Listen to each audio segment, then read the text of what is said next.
Dr. Eric Kelly III and a host of phenomenal speakers from all around the globe for this 7-day virtual event that you don't want to miss. The mission of the Black Business Expo is to raise scholarship money from kids all the way from high school all the way from college. The Black Business Olympics is one of the largest Black business showcases in the world. It is an opportunity for businesses and companies to showcase their businesses globally. We are going to be giving away laptops up to $5,000 away to students. Again, I'm Olivia Appleberry, the founder of 2 Cents Finance and one of the speakers for the expo. I am so excited to see you there. For more info, go to www.blackbusinessexpousa.com or call 919-308-9090 and hope to see you there. I am Black Business. From the moment I wake until the time I sleep. Yes, I am Black Business. I am Black Business. Tell me, are you Black Business? I am Black Business. Do you support Black businesses? Listen, I support Black business because I am Black Business. Black Business Expo, one of the largest business showcases in the history of Black business in the world. The world! Sign up today at www.blackbusinessexpousa.com or call 919-308-9090. I am Black Business. I am Black Business. From the moment I wake until the time I sleep, I am Black Business. I am Black Business. Are you Black Business? I am Black Business. Do you support Black businesses? I support Black business because I am Black Business. Black Business Expo, one of the largest business showcases in the history of Black America in North Carolina. Join Dr. Eric Kelly III and a host of phenomenal speakers from all around the globe for this 7-day virtual event that you don't want to miss. The mission of the Black Business Expo is to raise scholarship money from kids all the way from high school all the way from college. The Black Business Olympics is one of the largest Black business showcases in the world. It is an opportunity for businesses and companies to showcase their businesses globally. We are going to be giving away laptops up to $5,000 away to students. Again, I'm Olivia Appleberry, the founder of 2 Cents Finance and one of the speakers for the expo. I am so excited to see you there. For more info, go to www.blackbusinessexpousa.com or call 919-308-9090 and hope to see you there. I am Black Business. From the moment I wake until the time I sleep. Yes, I am Black Business. I am Black Business. Tell me, are you Black Business? I am Black Business. Do you support Black businesses? Listen, I support Black business because I am Black Business. Black Business Expo, one of the largest business showcases in the history of Black business in the world.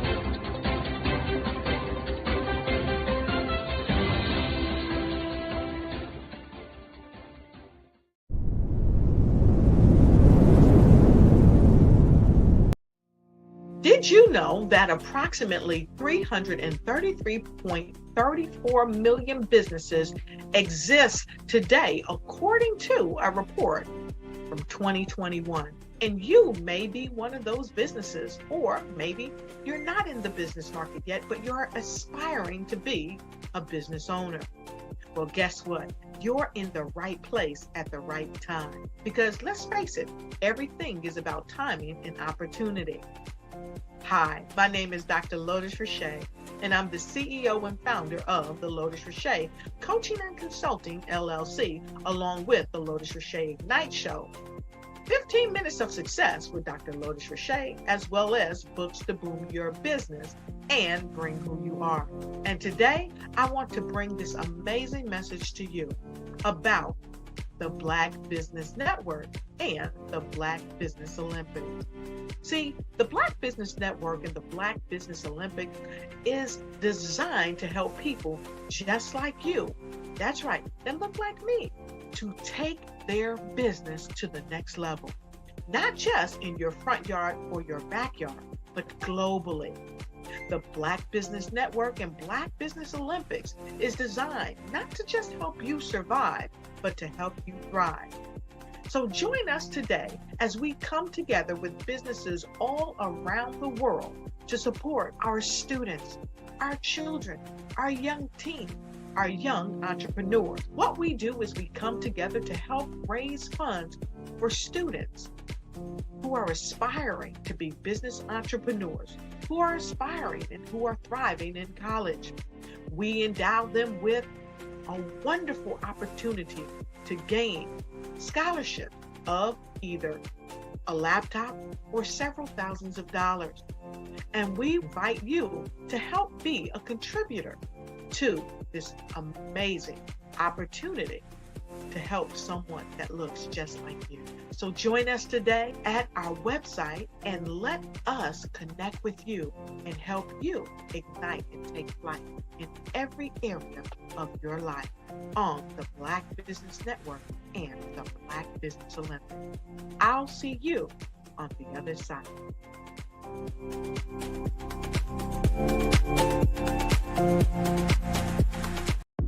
The Black Business Network and Black Business Olympics are essential platforms for Black business owners globally. They provide the tools and support you need to succeed in today's competitive marketplace. Join us today as we collaborate together with businesses from around the world to support our children, students, and young future entrepreneurs, Black businesses and corporations. We raise funds for students going to college and young entrepreneurs who are aspiring to be business owners, and we invite you to be a contributor today. Visit the website www.blackbusinessexpousa.com to connect with and learn more about how the Black Business Network and Black Business Olympics can help you not only share your amazing business story to businesses, but also serve future generations. Hello, my name is David Jones, CEO and co-founder of the Hello LLC, where we help businesses build a culture, brand an experience, and leverage technology to pivot into Web 3. Join the Black Business Network streaming live into Roku, Metaverse, STEM City, Black Multiverse Enterprises, Hulu, YouTube, iHeartRadio, Apple, Facebook, LinkedIn, Spotify, Twitch, and Google Podcasts. Tune in, turn on, and let's thrive. The Black Business Expo's mission is to raise funds for high school seniors going to college or K-12 entrepreneurs. This expo is a fundraiser for students. Please, you may go to www.blackbusinessexpousa.com to donate to the scholarship fund or use the Cash App at $BBXUSA. Our goal is to give laptops and up to $5,000 to 10 students. Students can register online at www.blackbusinessexpousa.com. Every dollar counts. Please donate to the Black Business Expo USA Scholarship Fund.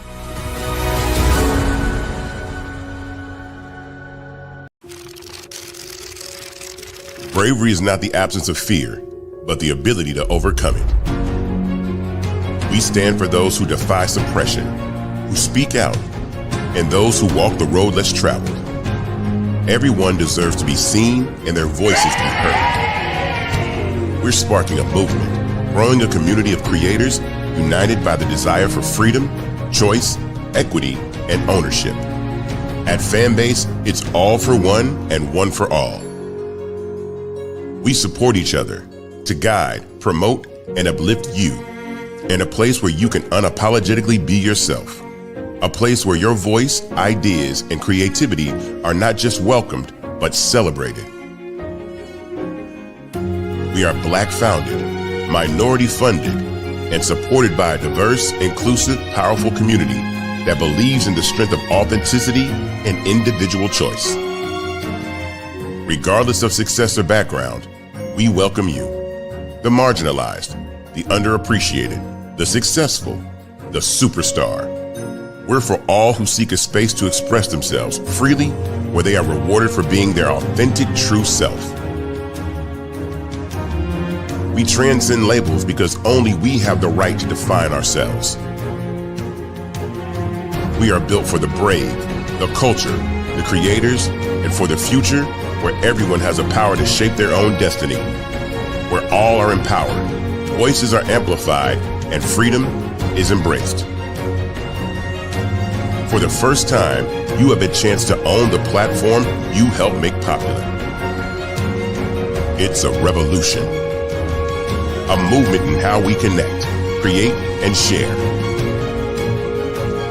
Everyone is a creator, and everyone has a fan base. Here, you can be you without limits.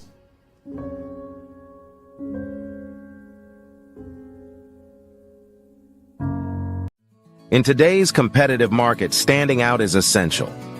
5-Star BDM, led by visionary Grant McGaw, offers the key to unlocking your brand's true potential. With innovative strategies and a passion for empowering businesses, 5-Star BDM is transforming personal branding and business development, moving brands from merely competing to dominating. At 5-Star BDM, we revolutionize personal branding by crafting authentic identities that enhance visibility and influence. Our Brave Blueprint drives measurable results, ensuring a return on investment through tailored strategies. By integrating artificial intelligence and advanced methodologies, we provide your business with a competitive edge in the digital age. Grant McGaw brings over 20 years of leadership experience with Fortune 500 companies. Named a top 10 global thought leader in personal branding, Grant's achievements include the 2024 Best Personal Brand Development Podcast for Follow the Brand. His philosophy, integrity doesn't have a price tag, is the foundation of 5-Star BDM. Partnering with 5-Star BDM means embarking on a transformative journey. We begin with discovery, analyzing your brand's DNA. Using the Brave Blueprint, we develop a strategy tailored to your goals. Our support continues through implementation, training, and ensuring long-term success with AI-driven insights and real-time adjustments. Our impact is evident. A healthcare tech firm experienced a 300% boost in brand recognition and 75% sales growth in 6 months. Entrepreneurs report increased customer retention and new revenue streams. Diverse companies like Black Business Expo USA and Akaba World Network have become industry leaders through our guidance. Join the movement and elevate your brand.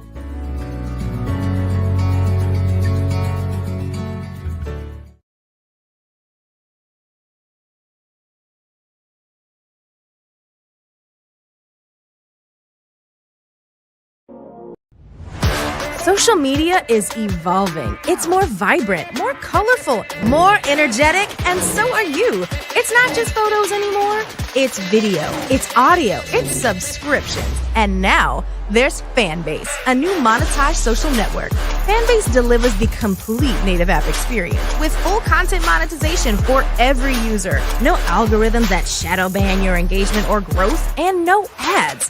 Follow anyone for free and subscribe directly to your favorite creators for $4.99 a month. Plus, show some love by tipping on any post. Also, make a Fanbase page and monetize your content the same way.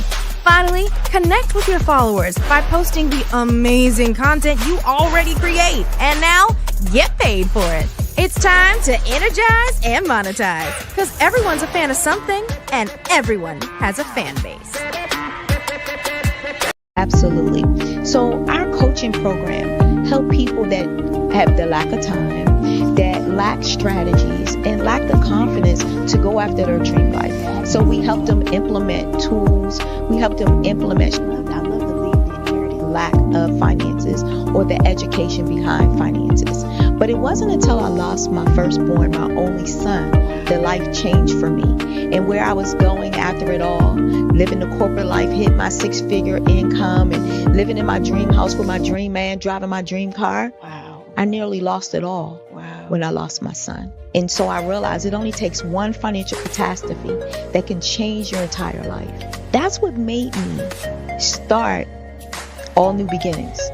Because no matter what's going on in life, there's a new beginning.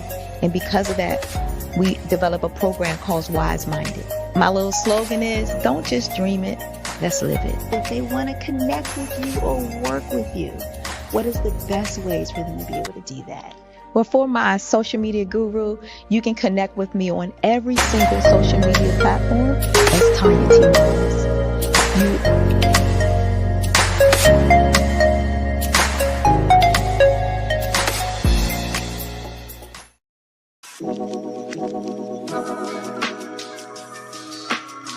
The African company and the African CEO is making a conscious decision to bring on someone external to the continent versus bringing on someone who is from Ghana or Kenya or South Africa.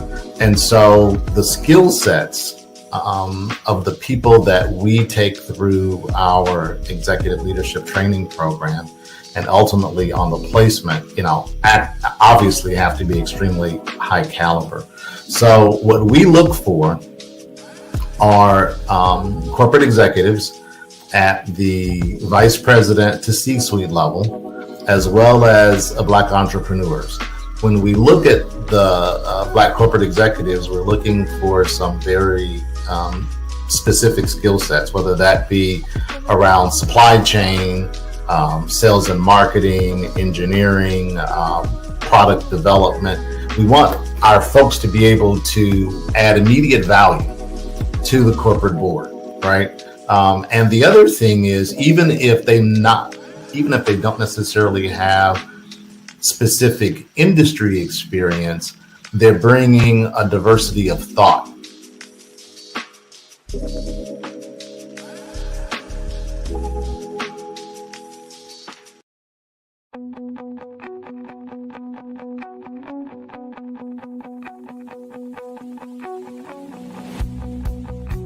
I am Black Business. From the moment I wake until the time I sleep. Yes, I am Black Business. I am Black Business. Tell me, are you Black Business? I am Black Business. Do you support Black businesses? Listen, I support Black business because I am Black Business. Black Business Expo, one of the largest business showcases in the history of Black business in the world. The world! Sign up today at www.blackbusinessexpousa.com or call 919-308-9090. I am Black Business.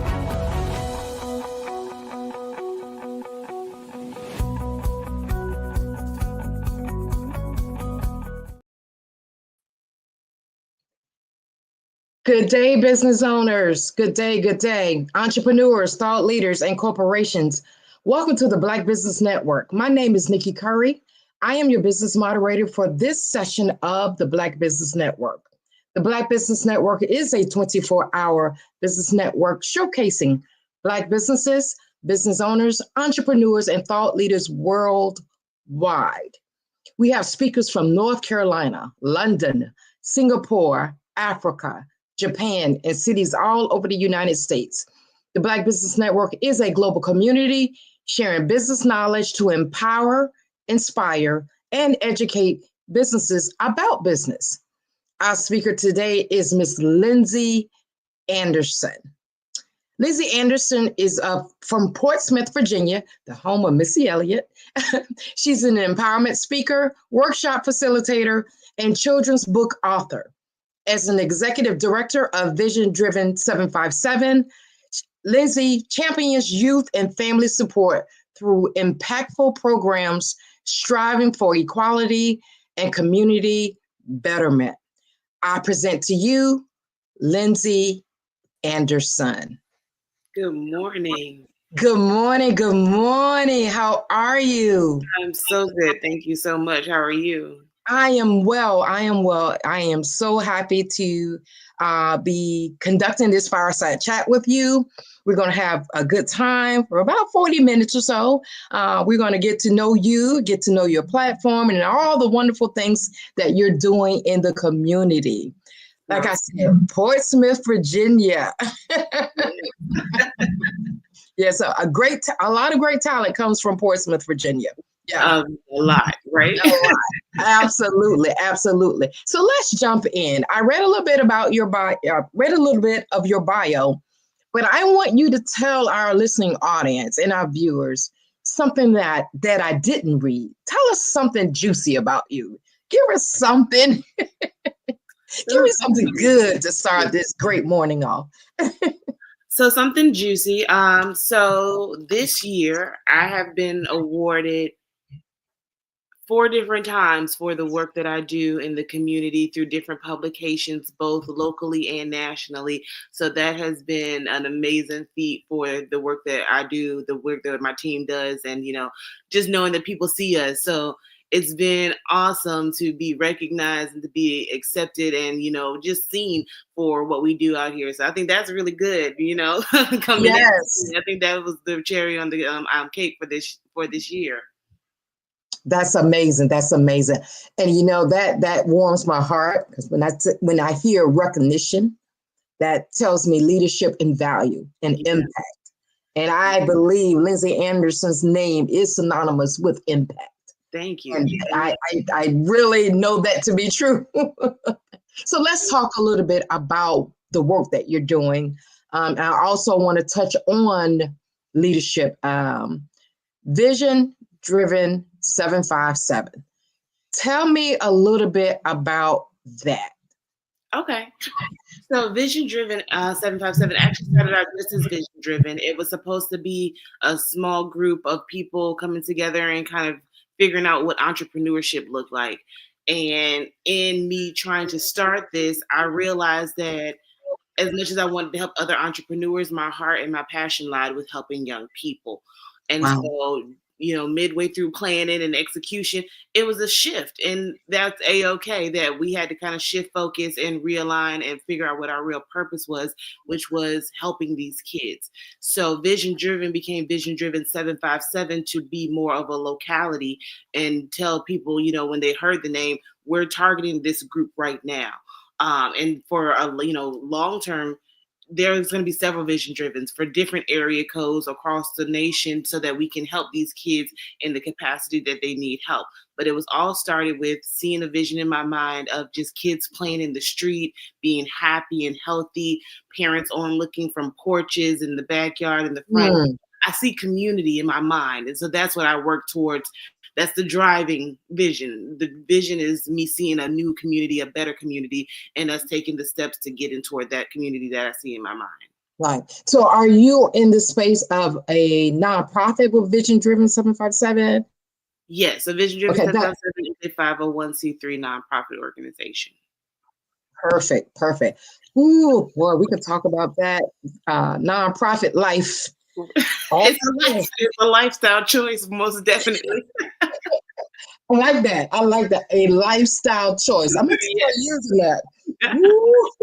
Ooh. Yeah. That's a different animal. And you have to have a certain heart for this type of work.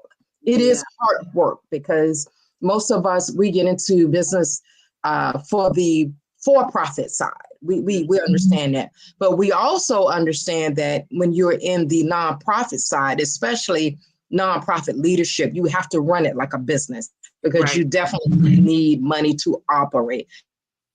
And we're going to talk on that. We're going to unpack that a little bit later on in the show. But I want you to give us a little bit of your background. How did you get from being a regular entrepreneur or thinking about going into entrepreneurship to say, hey, I know my heart is with the youth. I know my heart is with working with young people.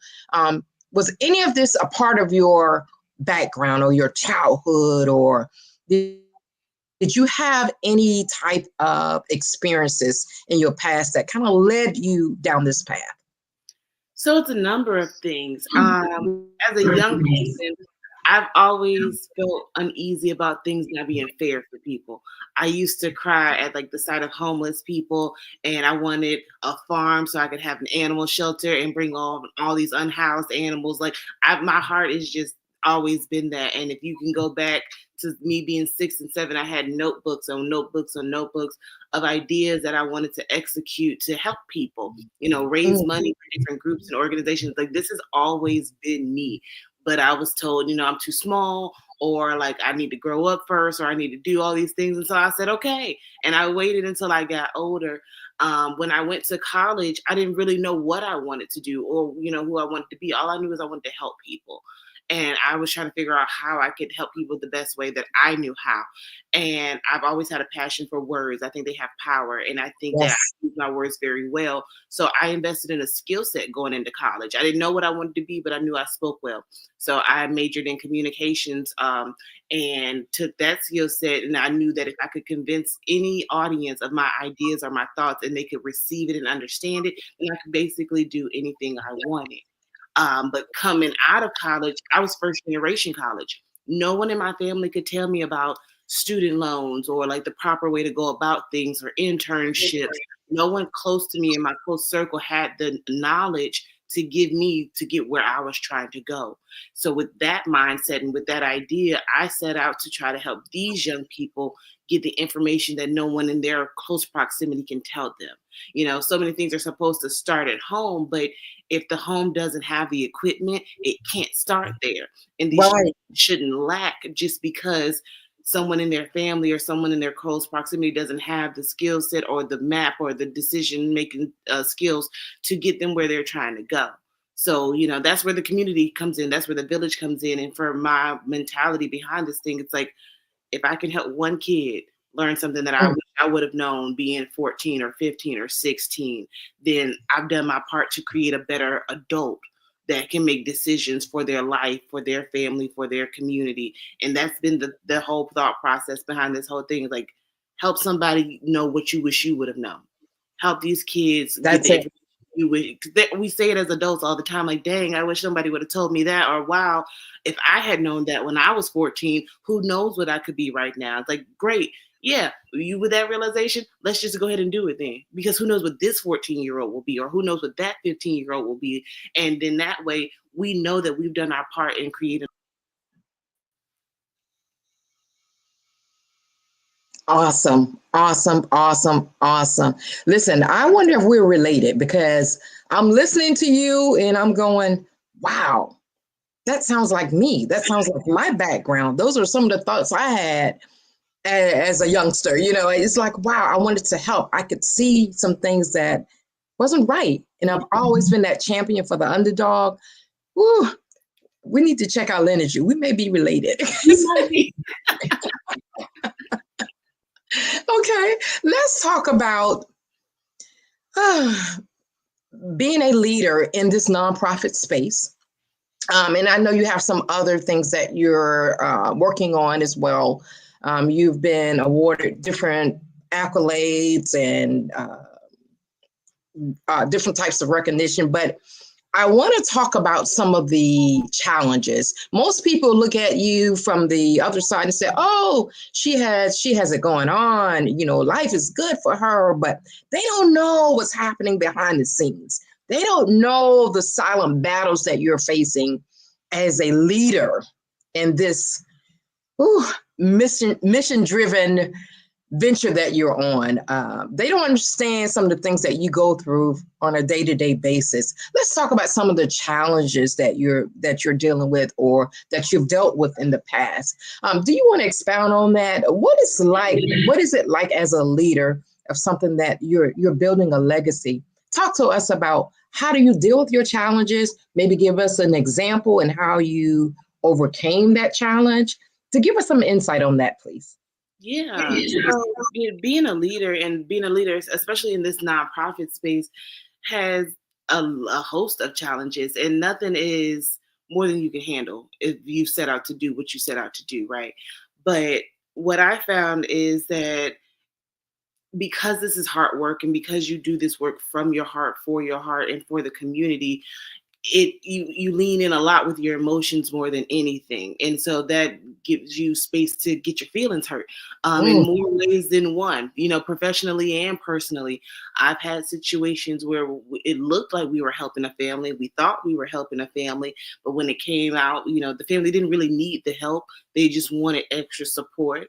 And it's like, oh, well, that's taken away from a family who didn't have the option to have extra support, or this was their only avenue, but we're leaning in so heavy to this family, and of course we're going to do it anyway, because if you say you need help, we take it at face value that you need help. I think it takes a special kind of person to say I need help most times, right? And so you put your pride and your ego aside and say, this is what I got going on and this is what I need. So we lean into that, and to have a family do that, and then it come out like, oh, you had resources and you had support and you had family and all these other people who could have helped you. That took away from a family who didn't have any other option. Right. And, so it's those situations where you have to use your discernment. You have to be mindful. You have to be aware and look at the whole picture, and then asking clarifying questions. A big thing that I learned in this journey is to get clarity on the situation and to set clear standards and guidelines for who you're helping, why you're helping them, and what they're going to get as far as that help looks like. Because people will take advantage, and especially in this day and age, like a lot of mentalities have shifted about who you should help and why you should help, and everyone is so hesitant to give support and assistance to folks because of scams and people not really needing the support, and people really saying like, oh, they're living in these nice houses and driving these nice cars, but you want free lunches and free clothes and free things, but you have the means to do it on your own. So being mindful, being aware, making sure that your back office things are together, those are the big things that help to avoid those type of situations. But this is hard work, so you have to put your heart out there, and you have to be willing to get your heart broken in a sense, and keep going, because it's gonna happen. But being a leader and being purpose driven means that despite the setbacks, despite the heartbreak, despite how I feel emotionally, I still show up. And I have to make that choice. That's what being a real leader is about. Like, you still show up despite what happened yesterday or last week. What did you learn? How do you take what you learned to make yourself and your situation and your business or your program better? And then go ahead and go do that. You take your minute, feel your feels, because that's me. I have to take a minute and feel my feels. I have big emotions. So sometimes I'm like, look, give me five. And let me sit and let me be mad for a second. Let me woosah. Yeah. So let me go through this and let me work through how I feel right now. And then we can get right back to it. Another big challenge, especially in the nonprofit space, is like funding, consistent funding. We are not a for-profit business. There is nothing that we sell or give that people are like throwing dollars at. And that's fine, because we're not in the business of selling. We don't sell hope. We give hope. There's not a price that you can put on that. So we look for as many funding sources as we can getting the grants, getting our name out there, the sponsorships, and being consistent in that avenue and being aggressive in that avenue, because that is how we sustain, because we're not a for-profit business. Like you said before, we can function as a business, as an entity, as a for-profit corporation. We will function in that sense. It's just a matter of making sure that you have the right support, the right funding, the right people, and that your heart is in the right place. Love it. Oh, you preaching now. You talking real good right now. Ooh, I'm picking up what you're putting down. I'm telling you. And, as a person that works closely with several nonprofits, and that has been my space as well as for-profits. But that nonprofit work is something else. It's needed. We must continue to do the hard part. And I mean HARD with the HEART piece. Yeah. We must continue to do that. But most people don't understand that this is not for the faint of heart. Nonprofit work is not for the faint of heart. It is servant leadership. It is thought leadership. It is visionary leadership. It's something else. Yeah. Yeah. at the highest level. You know, you can look at different entities and people are expected to be this way, but as a nonprofit, no one expects you to be this way. Like you are looked at to give of your heart, right? But the leadership part that comes with running a nonprofit, you are a leader. If you decide to take on a task that is bigger than yourself and tackle it one step at a time, that automatically makes you a leader. If Right. people choose to blindly follow you because they think that you're leading with your heart and you're mission led and you're focused, you are a leader, whether you intended to be or not. I didn't intend to be a leader. I never set out to do that. That is something that has been natural to me, that I say things and that people listen and they believe that I'm going to do what I say I'm going to do. And that is a gift that I don't take lightly. But at the same time, when you do this work, you have to be prepared to be a leader. And you Right. have to put yourself in position to lead, which means putting yourself in a position to learn, to be vulnerable, to be open and honest, to be transparent, to serve others before you serve yourself. Like being a leader is so much more than just like barking orders and telling people, oh, do this or do that. It's how you show up every day. It's how you choose to interact with people and how you choose to use your voice and your platform and your power and your authority. Because some people misuse that leadership, that word as a title, Right. as a position of power. Some people get into this space and it's all downhill from there because it's not in their heart. Being a leader is leading with your heart, but using your mind to discern what's what and what's not. Love it. Love it. Oh, I posted something along those lines on LinkedIn recently, and I'm telling you, I see it every day, this power struggle. Just because you have leader behind your name or as a title doesn't necessarily make you an effective leader. Right. So because we tap into that power struggle, or the big head, we call it, in the olden days, you get the big head. You have to be real careful with that. I want to turn the page a little bit and talk about vision. And it kind of coincides with vision driven. But as a leader, there's one thing that you have to have, and that is the concept of big picture thinking. Talk to me a little bit about that. If you believe in it, and what does it mean to you when it comes to big picture thinking, and how do you use it? How do you leverage it or utilize it, or what steps do you take to implement big picture thinking? Yeah, big picture thinking is where I live. Like this vision thing, everything is big. I don't see small things. I never have. Even when I set out to do this before anybody knew my name or what I was about, I'm like, oh, I see 500,000 kids in this space. Or I see, everything has always been big. I see big buildings, big numbers, big events, big impact. I don't see anything small. My vision has never been small.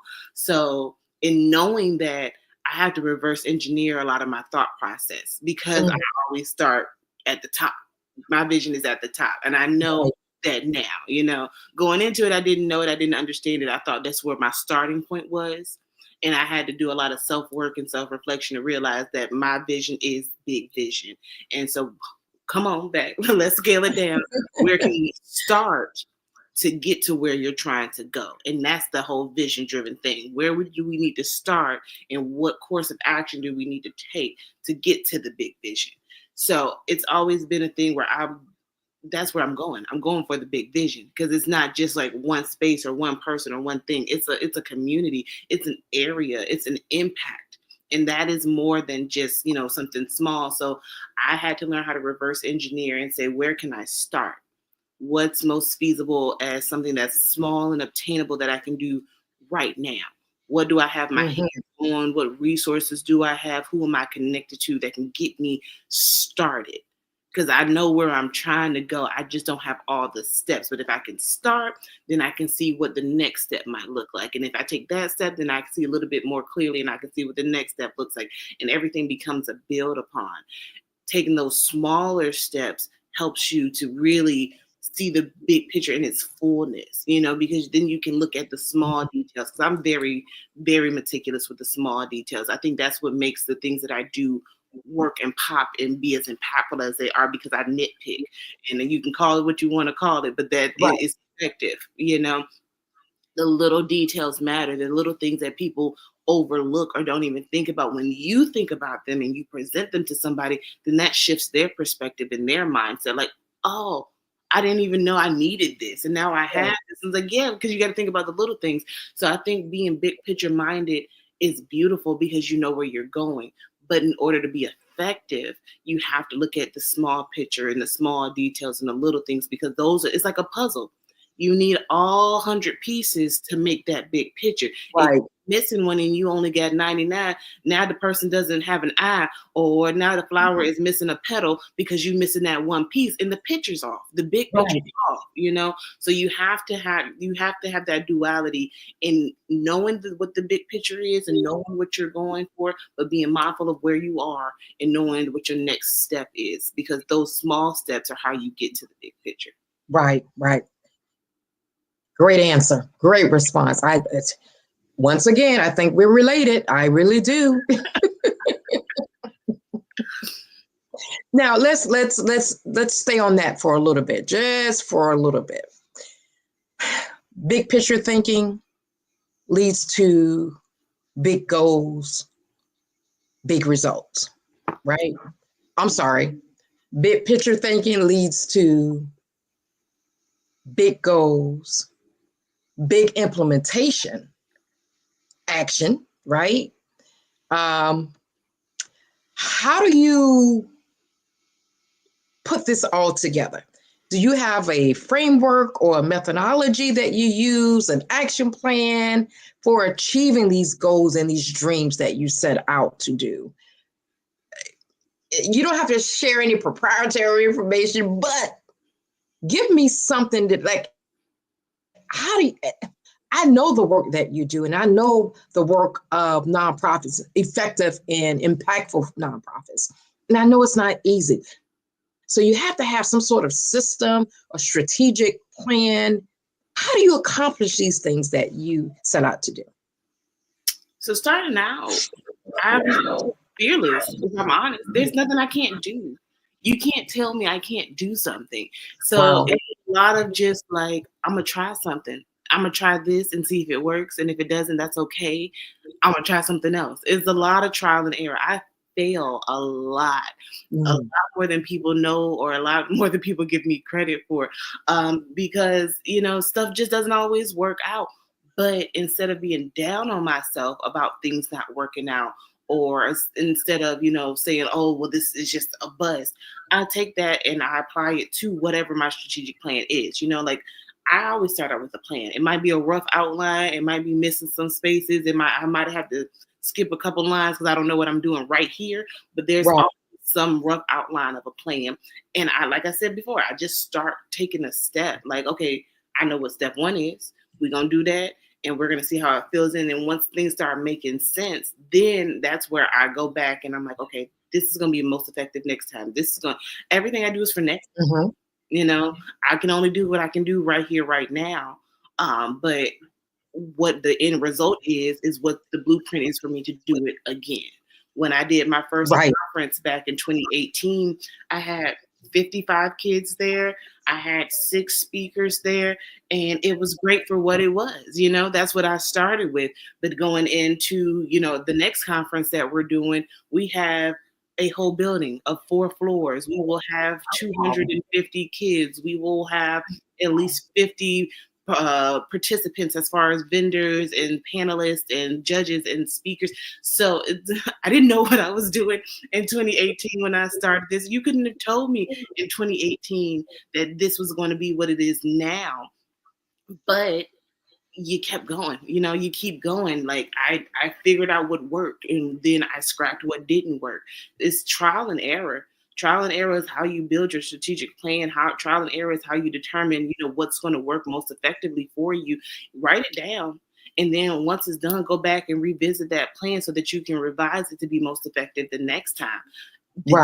Did this not work? So my strategic plan is in doing the real work, actively, and then being mindful of what is impactful, what's hitting, what's not hitting, and what needs to be revised, and then figuring out where we go from there. And then I'm big on, sharing with my network. I am one person.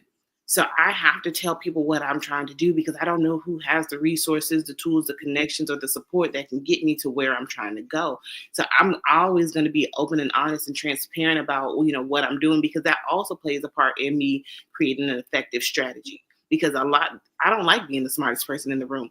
Put me in the room where everybody else is smarter than me so I can ask as many questions as humanly possible until I know what I'm doing and I know where I'm trying to go and I know how to get there, or at least I know who I can pull on to get me started or get me in that right space. Absolutely. Absolutely. I agree with you 100%. And that takes me to my next question. This is a great segue into my next question, and which is one of my favorite topics, which is something that we don't do as a community as much as we should do. And that is collaborations. Mm-hmm. Let's talk about that. What role does like networking, connecting? Sometimes I don't use the word networking, I use connecting. I believe in building relationships and connections, right? That's how I built my business. But collaboration, let's talk about that. How does that play a role in the things that you're doing? How does that attribute to your success in running a nonprofit? That's all I got. All I have is the network of people around me. When I started this, it was me by myself, no one else. And I didn't have people show up until like the day before, the day of. But those folks, like my friends, my family, the people that I connected to and loved on for all my life long, they showed up and they, what do you need? And so me telling them what I need, they fill in the space for me. And even still, like when I started, I'm Queen Cold Caller. I do not know you. You do not know me. But here I am. This is what I'm doing. This is what I'm about. How you doing? Do you want to be because I believe so wholeheartedly that everyone does have a skill set and some attachment to some kind of resource or a larger network that we need to work in tandem. Like it's never been a one-man band. Even though I've created all this by myself, the execution has always needed to be more than what I have. And reaching out, reaching across the table, reaching down and pulling people up, that is where you thrive. That is where you really get the connections. There's so many times where I can call on people and it's like, well, for you, I'll do it. For you, you get it. Because what you said, that connection, that network, that partnership, that camaraderie and understanding that whatever you need, I'm gonna give it to you, and I know I can call you for whatever I need. And if you have it, you'll give it to me too. And that's how you thrive. You don't win by yourself. You don't do anything worth anything by yourself. If you want to go far, you have to go with other people. If you want to go fast, you go by yourself. But when you get there, you're burnt out, you're gonna be tired. It's not even going to be worth having because you had to use all your energy and resources. But when you get other folks that can uplift you, that can support you, that you can pull you along, like the community that's what the community is. It's a network of people. Is this woman down the street and this man with the automobile shop and this woman who has the daycare in the house. Like it's people living life and doing it in tandem. And that's how you learn, that's how you get better. And even if you don't have it to start, someone else might have it to get to you. So many of the things that I've done is just because people know who I am and they know I'm genuine and they know that I will give them just as much as they give me. And that's how we make this thing work. And that's how we make each other better. Right. Earlier you mentioned the word burnout, and I want to touch on that. Burnout is something that it's real. It happens in for-profit businesses and nonprofits, right? Or not-for-profits. How do you deal with, or I should ask, how do you avoid burnout? And I'm not saying that you do, because we're human, right? There's a thing called compassion fatigue. And we experience it a lot in the nonprofit space. We're done. We give until there's nothing left to give. But how do you deal with burnout if you've ever experienced that, or how do you avoid it? I know that's a double-edged sword there, but work with me. I mean, but dealing with it is how I've learned to avoid it. Because I've dealt with it so much, because it's been a problem for me in the past, I've learned to recognize the signs of like, hey, girl, you're doing a little bit too much. You might need to take a break or take a step back. Once upon a time, and even now, the way this thing burns in me, the way that this mission that I'm on sits on my chest. I always feel like I have to do something for it. I always feel like I have to, be doing something. And I set up this year and said, do something for your business every day.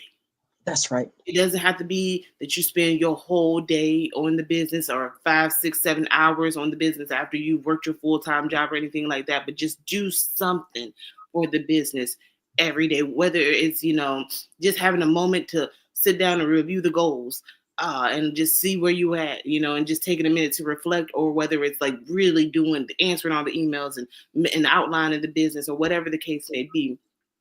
But I also acknowledge the fact that the same way I have to do something for my business every day, I have to do something for myself every day. Even if it's just exactly in the driveway, that's my thing. I love to sit in my car when I get home for 15 minutes. Please don't talk to me, and just be in silence and solitude and stillness and take that decompression moment. I lean into that a lot more. I will say, okay, I'm going to eat dinner and I'm going to watch a show, and I'm not going to pick up my phone, and I'm not going to open my laptop. I'm going to take that 45 minutes to an hour for me and be intentional about that time. They're saying secure your mask first before you secure the mask for the person beside you. That is so important, and especially in like the nonprofit sector, because we are giving of our hearts and of ourselves, we have to secure ourselves first. So like the things that I'm openly giving in to other people, I've learned, and I'm still learning to openly give to myself. The grace, the compassion, the resources, the support, all the things that I so easily do for others, I have to so easily do for myself, which is always hard because we are so critical of ourselves and think that we're okay while we're trying to help other people. But I caught myself a few years ago, mid-conversation with someone, and I was giving them advice on the things that they should be doing. And I was like, am I talking to me or am I talking to you? Like I got blindsided, I got distracted because it was something that I needed to hear too. And it was something that I needed to do for myself. And in that moment, it's like, wow, Lindsay, you tell people all the time, all this good stuff. Are you doing it? And does that make you a hypocrite to tell people, to do all these things to change their life and to make it better, but you're not doing it to change your life and make your life better? Wow. And that's part of being that leader. Is you do lead by example in every avenue. It's not just one. It's how do I show up for myself so that my team shows up for themselves? How do I give myself a break so that my team knows that they can take a break? And, and everything we do, someone is mirroring, someone is reflecting that, whether it's in your home, whether it's in your business, whether it's in your team, like you have to show up for yourself first. I used to be really bad about like, I'm gonna be fine, I'm gonna work it out. And then you end up hospitalized. Right. You end up being sick for weeks and weeks and weeks. And now you're really missing out because you didn't take a few minutes for yourself. And that was the big one for me. Like when I ended up in the hospital for a couple of weeks and I'm like, oh, this is even worse because I really can't do anything. And they're really not gonna bring me my laptop. They're really not gonna let me work. Wow. Now I'm upset because, this could have been avoided had I really just taken the time for myself. And now I'm being forced. Right. As opposed to just taking it all on my own. It's not fun when it's forced. No. Because that's your body really reacting to the stress and the weight of the situation when you could take those few minutes and breathe or journal or do whatever it is that you need to do to collect your thoughts and to feel better about yourself and then keep going about your day. We all need a break. We're all human, whether we want to be or not, we are. And we have to lean into that part because that's what makes this work. That's what makes it really great is that these imperfect people try to create this perfect place where people can find, safety and solace and resources. And so you have to take care of yourself. Right. Yeah. Great answer. Great response. Thank you. And you were talking to me. You were preaching to me. Okay. You were definitely preaching to me. I want to talk about something you touched on earlier too. Basically entrepreneurship, right? So entrepreneurship, you may be working on something else, working a regular job, that kind of thing. Plus you have your own thing going on as an entrepreneur. I'm Kennedy Harris. My genius is being an entrepreneur. I'm the CEO of K-Lock, a company where I develop my very own line of kids supplements. I currently market my multivitamin for kids to help combat weak immunity. During the pandemic, research has shown that having a strong immune system is key to fighting off disease. My vitamins are for kids, but adults can benefit from them as well. I'm adding a proprietary blend to my supplement line. I want to create my own blend so that I have a competitive edge in the marketplace. Staying healthy is important to me so that we live longer and have healthier lives. My website is klockproducts.com. Wow. Love it, love it, love it, love it. Entrepreneurship, we're touching the world in both spaces. What is that like? What is that like for you, balancing both worlds? At this point in time, it's necessary. I've tried it both ways. I've tried to be full-on entrepreneurship. I've tried to just have a job, and I'm not satisfied in either space by itself as its own entity. You know, to be an entrepreneur is to be a creative in a sense. You're creating a business idea or a model or a product or a service. And to be a full creative, you need to be supported. You know, so for me, my job supports my life, my family, the things that I have to take care of, so that is one less mental toll that I have, so that I have more mental capacity to create. I've made it a point, though, to be very transparent in my employment that, you know, I'm here and I'm going to do the best that I can being here because I don't put my name on mess. And I have something so much bigger than myself that I'm working on outside of here. While I'm here, I will give you everything I got. You know, from 9 to 5, I'm going to give you what you asked for. I'm going to give you what I signed up to do and what you paid me to do. At 5:01, don't ask me for anything else because now I'm switching over to my purpose. I got to switch gears because that's how it's set up. And then I also found that it was really important for me to have a job that aligned with what I was doing. For a long time, I worked in the schools because I serviced the kids. And if I'm servicing the youth, then I want to be with them so that they can tell me what they need, whether they're telling me directly or indirectly. You know, just hearing conversations, being a part of situations, being in the mix and being around those kids. I'm like, okay, I'm going to take that because there's things that I can do outside of these school walls that I can't do in the school. You know, there's things that I can do with the organization that might not work inside this job of mine. So all the jobs that I've ever had, I've worked to coincide with what I did as my purpose, as the nonprofit in that space, so that at one point or another, I can piggyback, you know, like, hey, I heard that these students have this going on. I have an organization and I could help with that. And that's me opening a door. That's, you know, that's my network. And then people know even more what I do. And so when I do leave, I can go back to any of the jobs that I've ever left and say, you know, this is what I'm doing. Do y'all want to be a part? And I can probably get a good response because everyone's always known the work that I do outside these walls. You know, I'm not shy about it. It's not a secret. I'm not going to ever not talk about it. I'm going to be professional. I'm going to be respectful to my workplace and make sure that everything that I'm saying is in line and in tandem with the standards and the company morale. I'm never going to do anything to like try to nitpick or take away from. But I feel like what I have as a resource, I'm going to offer it up because that's how people know about it. Right. Awesome. This has been a phenomenal conversation, and I thank you so much for joining us today. Please continue to do the great work that you're doing. Please let our audience know how they can reach out to you. How can they connect with you? All of your good information. Yes. So personally, I'm on all social media platforms as Lindsay A of VA. That's Instagram, Facebook, and X or Twitter. For the organization as a whole, Vision Driven 757 on all social media platforms: LinkedIn, Instagram, Twitter, Facebook, and then you can also follow us at visiondriven757.org. That is our website with all of our great information. Thank you for joining us, and thank you for sharing your expertise. Genius is common, and we will see you on the other side. Thank you.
Dr. Eric Kelly III and a host of phenomenal speakers from all around the globe for this 7-day virtual event that you don't want to miss. The mission of the Black Business Expo is to raise scholarship money from kids all the way from high school, all the way from college. The Black Business Olympics is one of the largest Black business showcases in the world. It is an opportunity for businesses and companies to showcase their businesses globally.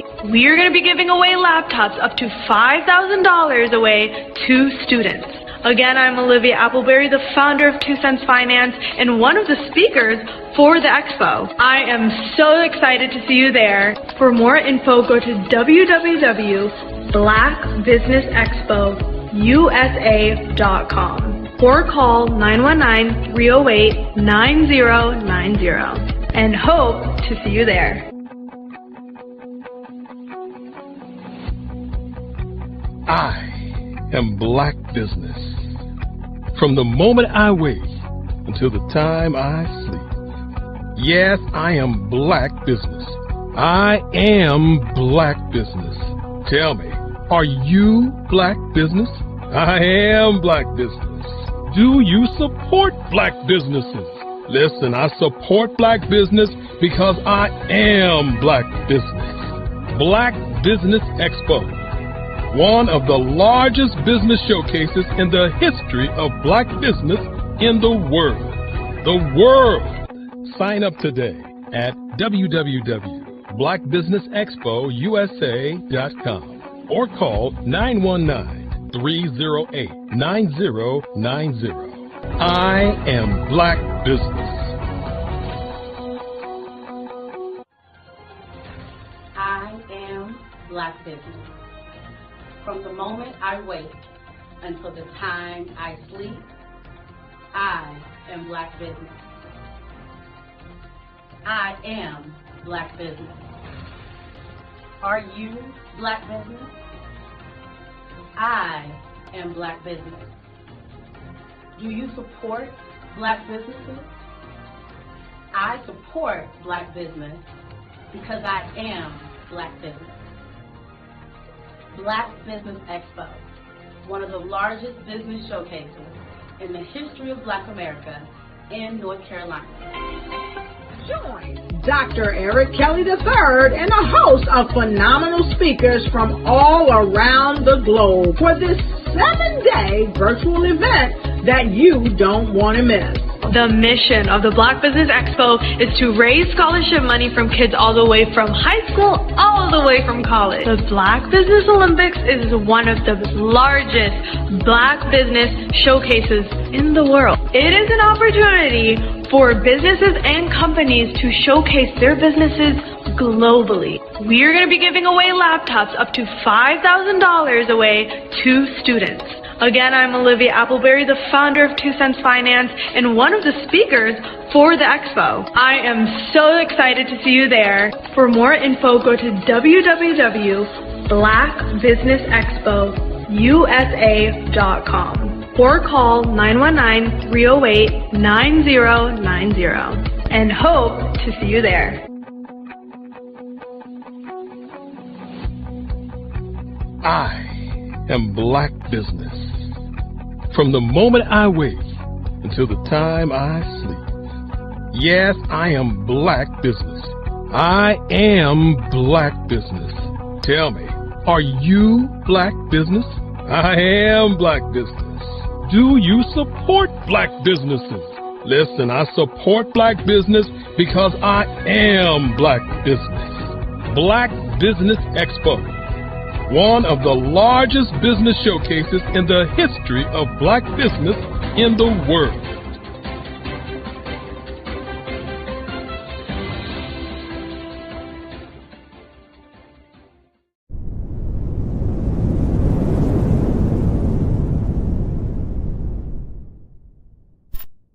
The Black Business Expo's mission is to raise funds for high school seniors going to college or K-12 entrepreneurs.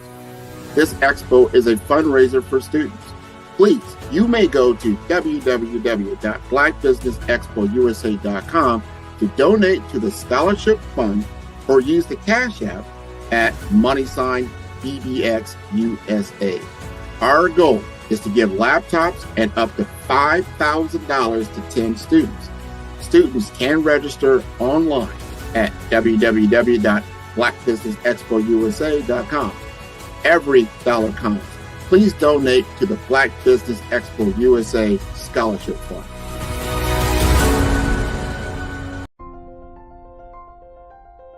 What if you could build your own city? A place where every child can find nurturing people to help them achieve their full potential. A place where every adult can access job training support, where health education is abundant, where social justice ruled the land. A place without limitations. Welcome. You have arrived at STEM City USA. It is what every city should be. A safe and trusted community where you find people and resources to help you become everything you are and beyond. STEM City is unlike anything you have ever experienced. It is a digital twin of the world around you, only better. STEM City is about energy and soul renewal. It is more than a digital world. You can almost feel the power of live cultural events, music, and theater. STEM City promises a better future for children with caring mentors and hands-on activities with dedicated tutors to support our youth. STEM City is your passport to a healthy lifestyle with weekly events addressing our community's many issues. STEM City is your financial well-being with helpful information on wealth management, career advancement, job training, and so much more. STEM City is the community you deserve. It is the city where your dreams can come true. STEM City USA, a place in the sky that is accessible to all who reach for the stars.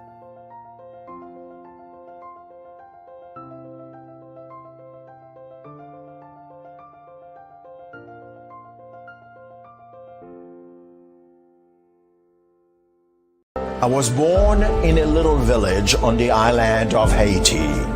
Many deadly diseases pounded me. It is as if they were on a mission to end my existence on this earth. I refused to give up. In 1983, I left Haiti and came to the United States of America. And I came with $5, 2 shirts. I didn't speak in English. I came to Atlanta. I got a job. I was a doorman. I was a doorman with a dream. What I used to come on stage. I'd rehearse this moment that I'm standing in front of you. That's the power of a dream. Maybe today is the day you begin acting as if you already have it. And then step out with full force. Take a risk. No condition is permanent. Don't let your situation distract you. You are chosen. You are called. You are born for a purpose in this life. Sometimes you got to hear the news from the Black perspective, and more specifically, Black publishers. And that's exactly why you have to download the Hey Tie app, the largest mobile app delivering breaking news, videos, and podcasts from 200 of your favorite Black publishers. Yes, 200 Black publishers delivering news as it happens, literally all in one app. Go to HAYTI.com or download the app in the Google Play Store or Apple App Store. It's completely free, along with information that you can trust, so go check them out.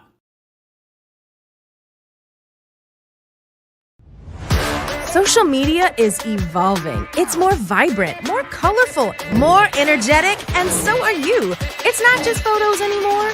It's video, it's audio, it's subscriptions. And now there's Fanbase, a new monetized social network. Fanbase delivers the complete native app experience with full content monetization for every user. No algorithms that shadow ban your engagement or growth, and no ads. Follow anyone for free and subscribe directly to your favorite creators for $4.99 a month. Plus, show some love by tipping on any post. Also, make a Fanbase page and monetize your content the same way. Finally, connect with your followers by posting the amazing content you already create. And now, get paid for it. It's time to energize and monetize, because everyone's a fan of something and everyone has a fan base. Absolutely. So our coaching program help people that have the lack of time, that lack strategies, and lack the confidence to go after their dream life. So we help them implement tools. We help them implement, I love to leave the inherited lack of finances or the education behind finances. But it wasn't until I lost my firstborn, my only son, that life changed for me. And where I was going after it all, living the corporate life, hit my 6-figure income, and living in my dream house with my dream man, driving my dream car. Wow. I nearly lost it all when I lost my son. And so I realized it only takes one financial catastrophe that can change your entire life. That's what made me start All New Beginnings. Because no matter what's going on in life, there's a new beginning. And because of that, we develop a program called Wise Minded. My little slogan is, don't just dream it, let's live it. If they want to connect with you or work with you, what is the best ways for them to be able to do that? Well, for my social media guru, you can connect with me on every single social media platform as Tanya T. Rose.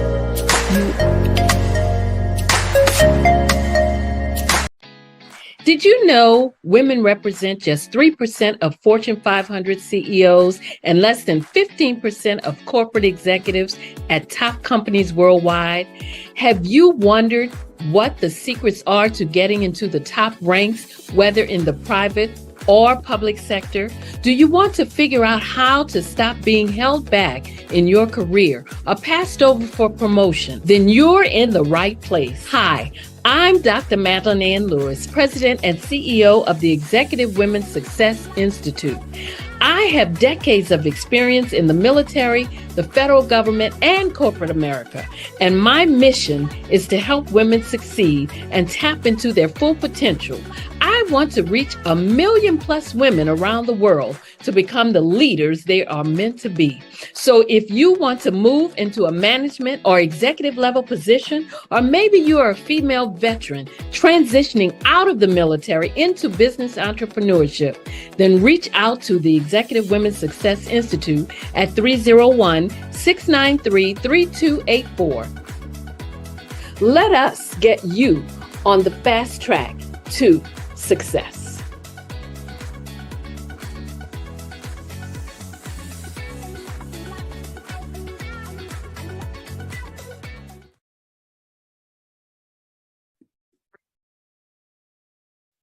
Hello, I'm Dr. Madeline Ann Lewis, President and CEO of the Executive Women's Success Institute.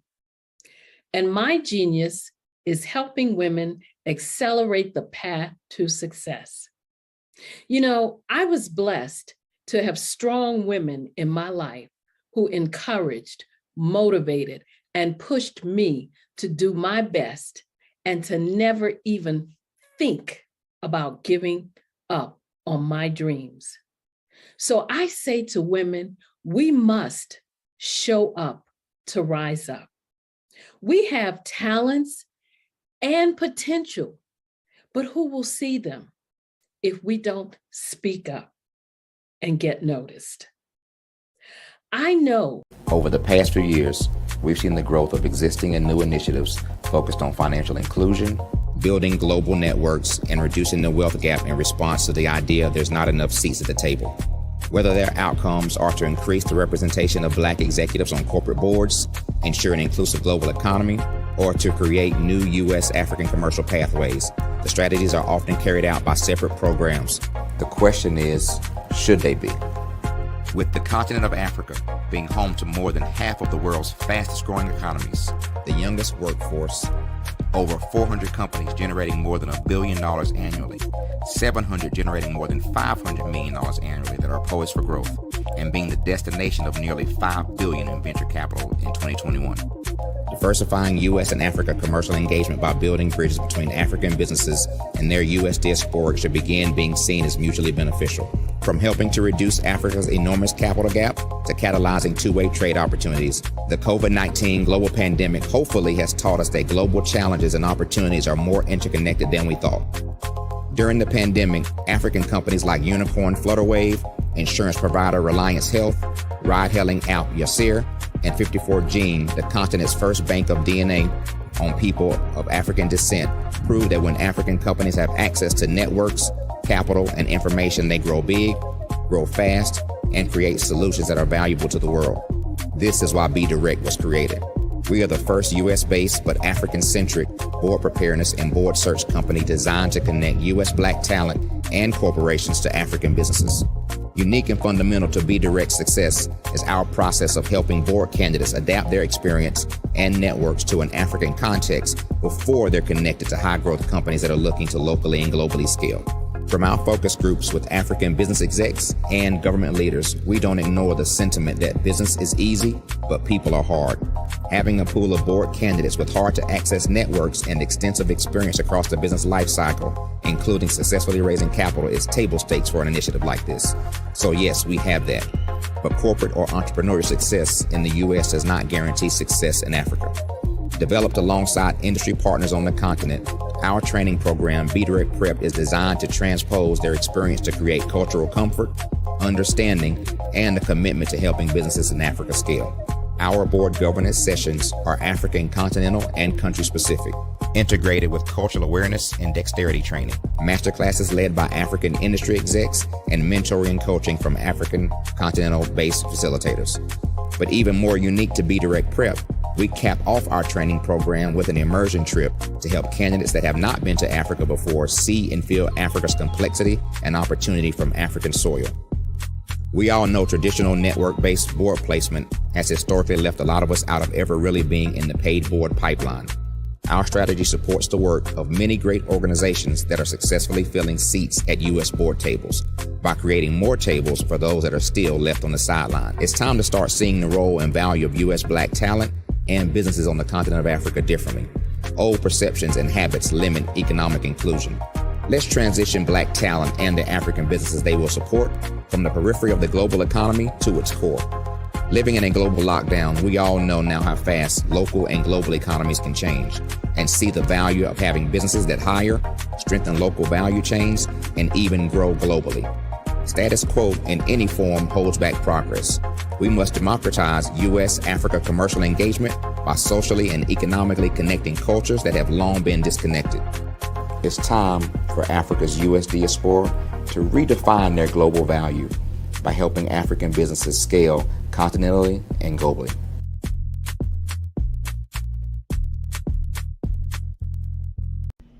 Why do I do what I do? You know, my life coach asked me that a few years ago, and she said, Tony, what's your why? And I told her, and she said, girl, you've already accomplished that. Perhaps you need a new why. Hi, Tony Harris, Amy Hoydu with Say It Said Marketing, one of your students. And just wanted to say thank you, Tony Harris, for spending so much time with me and giving me that boost in my business that I so drastically needed.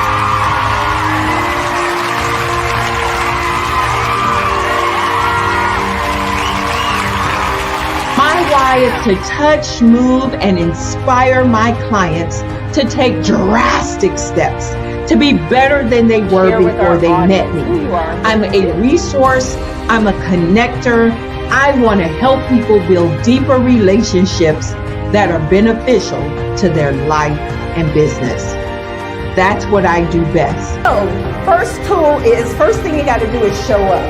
And speaking is a way to magnetically attract your ideal client to you. How many of you use social media that way?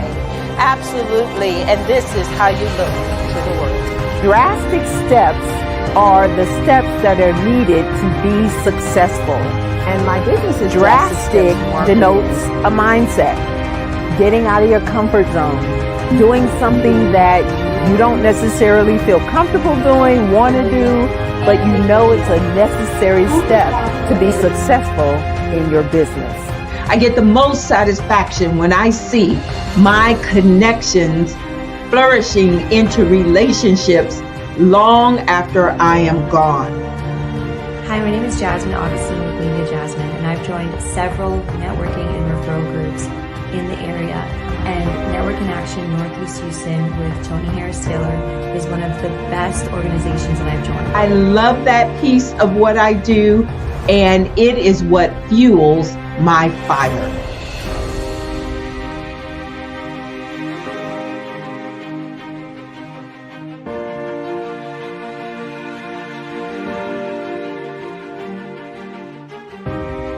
My name is Tony Harris Taylor, saying take a drastic step today for a fantastic tomorrow.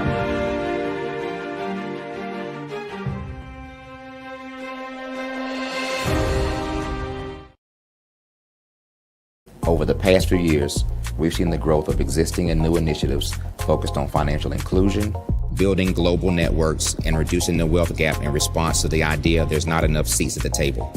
Whether their outcomes are to increase the representation of Black executives on corporate boards, ensure an inclusive global economy, or to create new U.S. African commercial pathways, the strategies are often carried out by separate programs. The question is, should they be? With the continent of Africa being home to more than half of the world's fastest growing economies, the youngest workforce, over 400 companies generating more than $1 billion annually, 700 generating more than $500 million annually that are poised for growth, and being the destination of nearly $5 billion in venture capital in 2021. Diversifying U.S. and Africa commercial engagement by building bridges between African businesses and their U.S. diaspora should begin being seen as mutually beneficial. From helping to reduce Africa's enormous capital gap to catalyzing two-way trade opportunities, the COVID-19 global pandemic hopefully has taught us that global challenges and opportunities are more interconnected than we thought. During the pandemic, African companies like Unicorn Flutterwave, insurance provider Reliance Health, ride-hailing app Yasir, and 54Gene, the continent's first bank of DNA on people of African descent, prove that when African companies have access to networks, capital, and information, they grow big, grow fast, and create solutions that are valuable to the world. This is why Be Direct was created.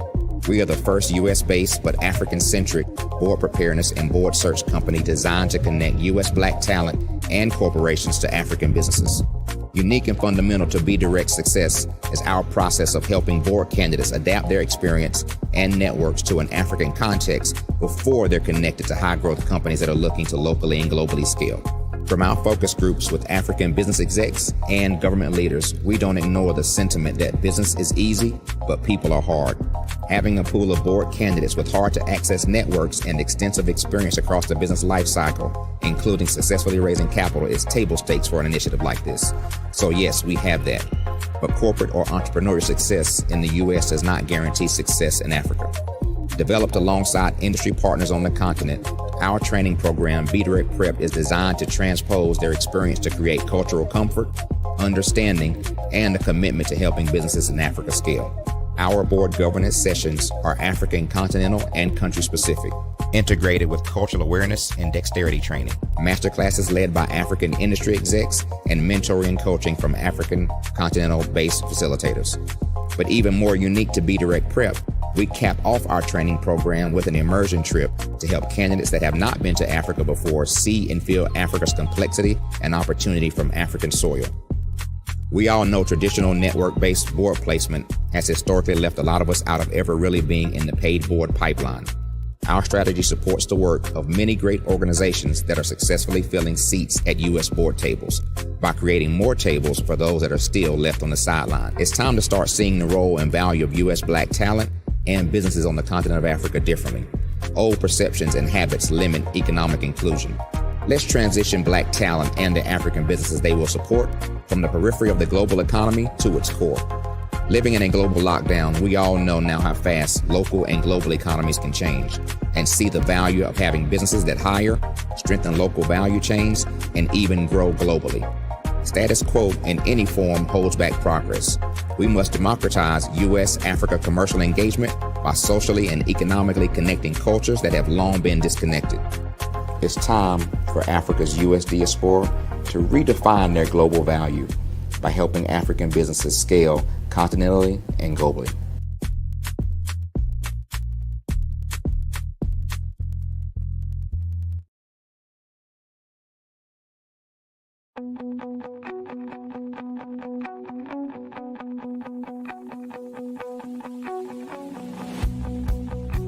I am Black Business. From the moment I wake until the time I sleep. Yes, I am Black Business. I am Black Business. Tell me, are you Black Business? I am Black Business. Do you support Black businesses? Listen, I support Black business because I am Black Business. Black Business Expo, one of the largest business showcases in the history of Black business in the world. The world! Sign up today at www.blackbusinessexpousa.com or call 919-308-9090. I am Black Business.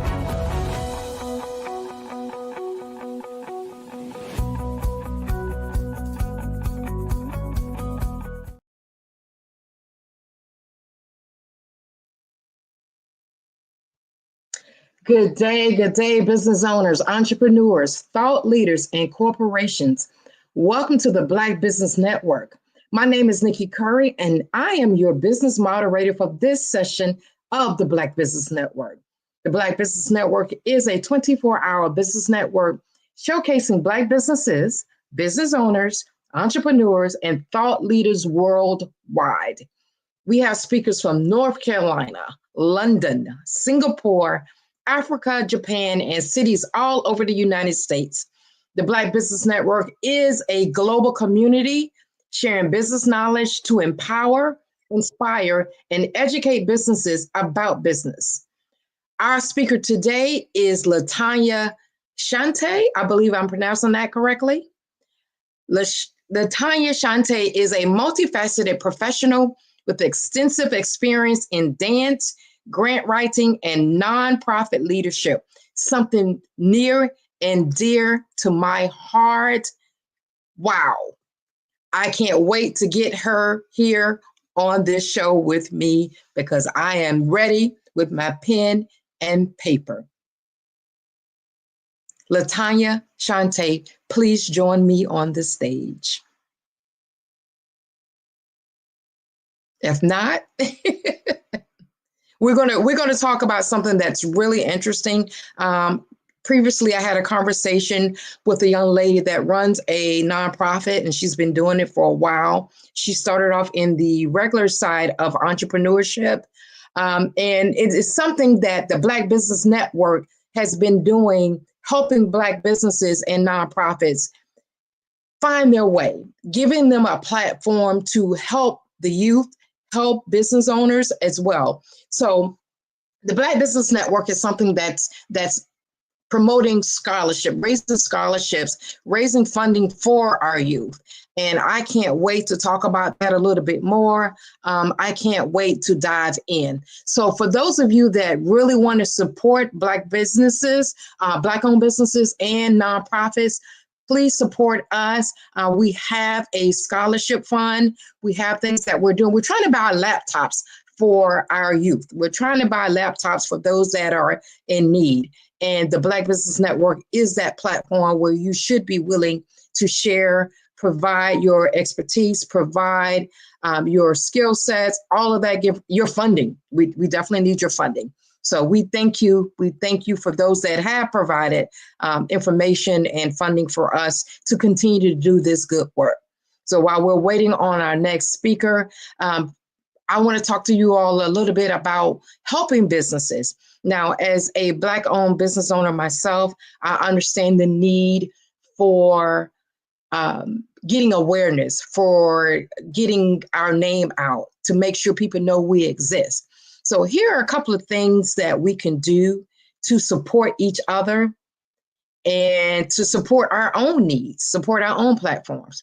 And the first thing I want to talk to you about is collaborations. Make sure you're willing to reciprocate what has been given to you. A lot of times we only think about our needs. We only think about our platforms. We think about things that are happening to us, me. That's not how we're going to scale our businesses. You have to be willing to form strategic partnerships. You have to be willing to do collaborations. That is the new currency in my book. That is truly the new currency. And that's why the Black Business Network and the Black Business Olympics, that's how we got this program started. Oh, we have our guest speaker here. Hello, beautiful. Hello, how are you? I am great. I was just talking about strategic partnerships. I was talking about collaborations, leadership, nonprofit leadership, and that is a subject that is true to my heart. So I can't wait to learn more from you. I know you do something special. I gave an introduction earlier, but right now I want you to let the people know a little bit about you in your own words, on your own terms. Tell us a little bit about you, LaTanya. And I got my pen and paper ready to go to take some notes because, we need this information. Talk to me. Absolutely. Well, as you said, my name is LaTanya, and I have been in the business world and been a business owner since the age of 19. I have done so many things when it comes to extracurricular activities. I'm into the creative arts, such as like dance, martial arts, acting, drama, all those different things. I did a lot of that growing up. I've been in the arts. I've always worked with the youth. And so as I got older, I noticed there were some things in my community that I wanted to change. So I started a nonprofit organization to build after school programs across our state of Arkansas. And so that's kind of what I've been doing. But within that, building and learning on my own, I was under the impression that money would just fall from the sky when I started a nonprofit. And I didn't know that much about grants. So I did a lot of research. I took a lot of business development classes, took a lot of classes, traveled, did this and that, sat in a lot of rooms to be able to learn the things that our community just did not know. And so once I learned those things, I was able to use them to my advantage and to help the kids in Arkansas, but then also to start a grant writing service to help other entrepreneurs and nonprofit organizations obtain funding. So we're not out here using all of our personal money. Right, commingling. Yeah. Yes, personal money, savings, cousin money, mama money, whoever, to try to build our business. And so that's what I've been doing for the past 7 years, is still everything that I've always done, but also stepped into the sector of helping people obtain funding for their small business or nonprofit organization. Awesome. Listen, I too work in, my clients are in that nonprofit space as well as for-profit. And I'm telling you, we have to have a certain heart to work with these not-for-profit landscapes. And it's not always easy. There's something we were just talking about in a previous discussion that we were having here on the Black Business Network. We were talking about compassion fatigue. That's so true. Woo-wee. Yeah, it is something. Yes, and I'm sure you have experienced that. I'm sure you've seen some things in your many, many years of entrepreneurship, especially when it comes to that grant writing piece. I want to talk about the grant writing piece, but I also want to talk about the dancing piece, because I think that's an interesting piece there. That's a connection that, wow. But okay, we're going to get to that. Tell me, doing what you're doing, amazing. I was looking at your website and I was going, wow. What inspired you to pursue a career?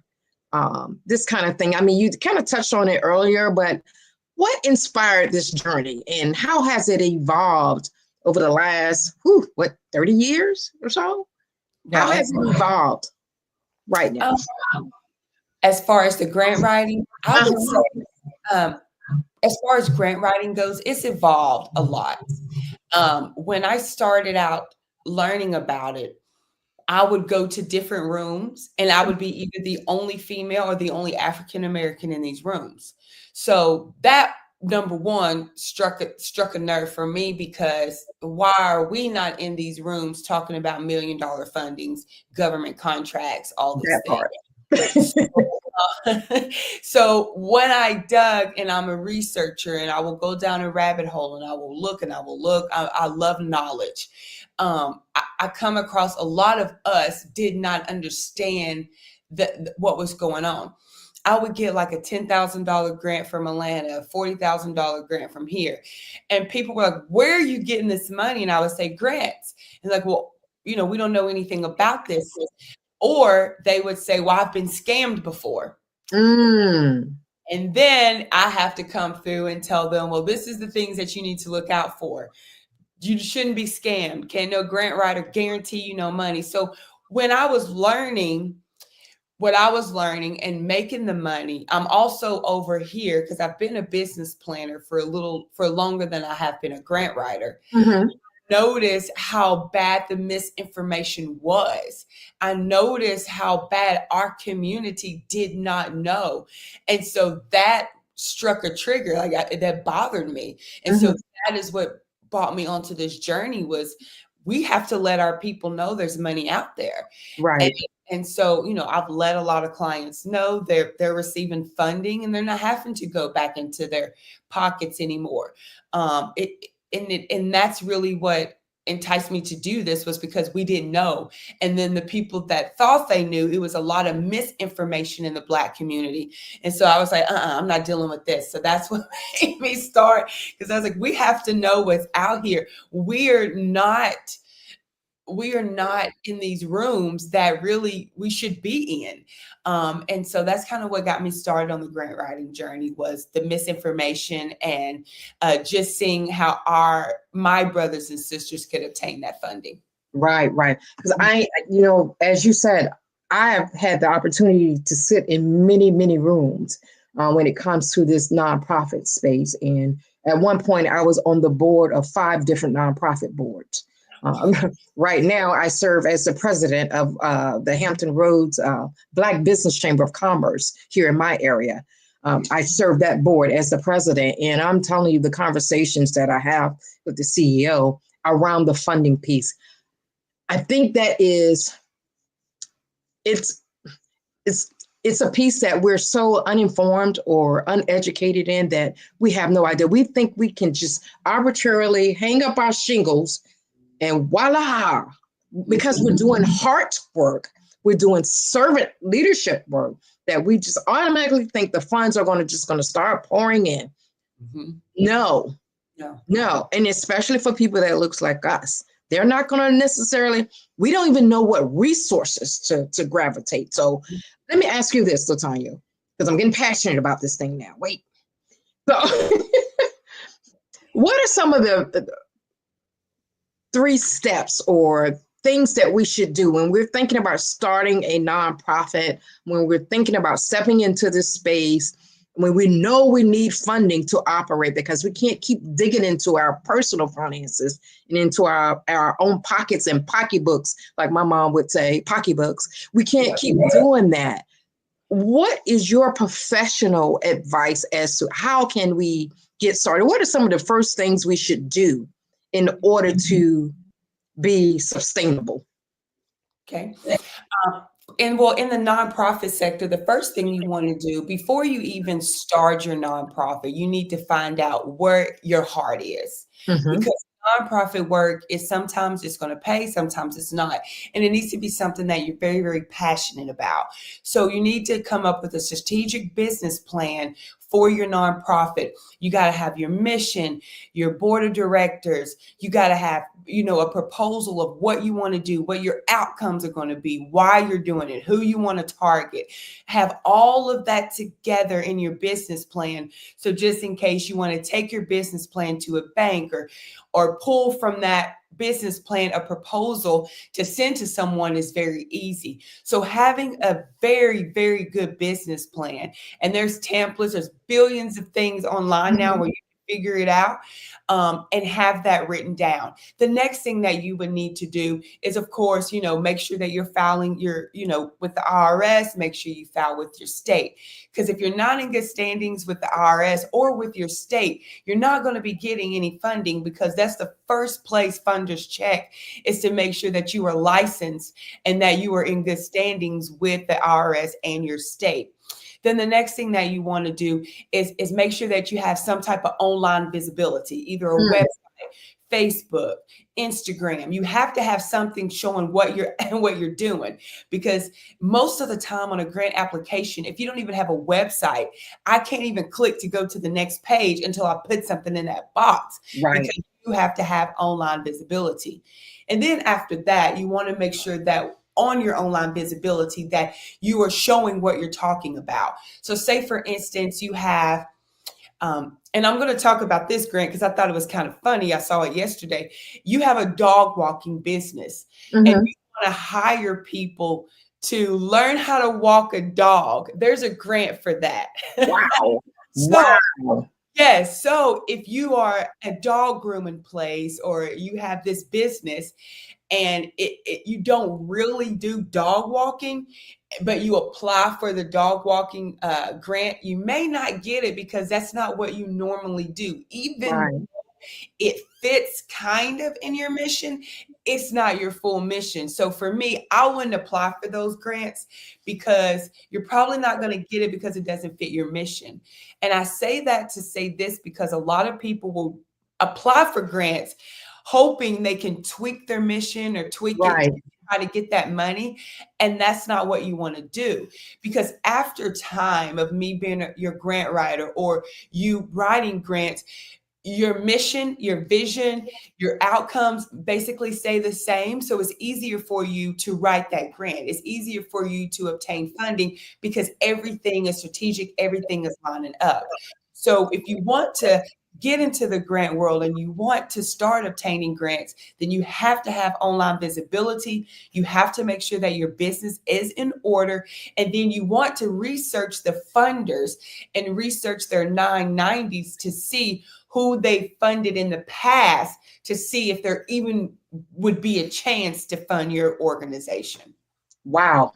Great tips, great information.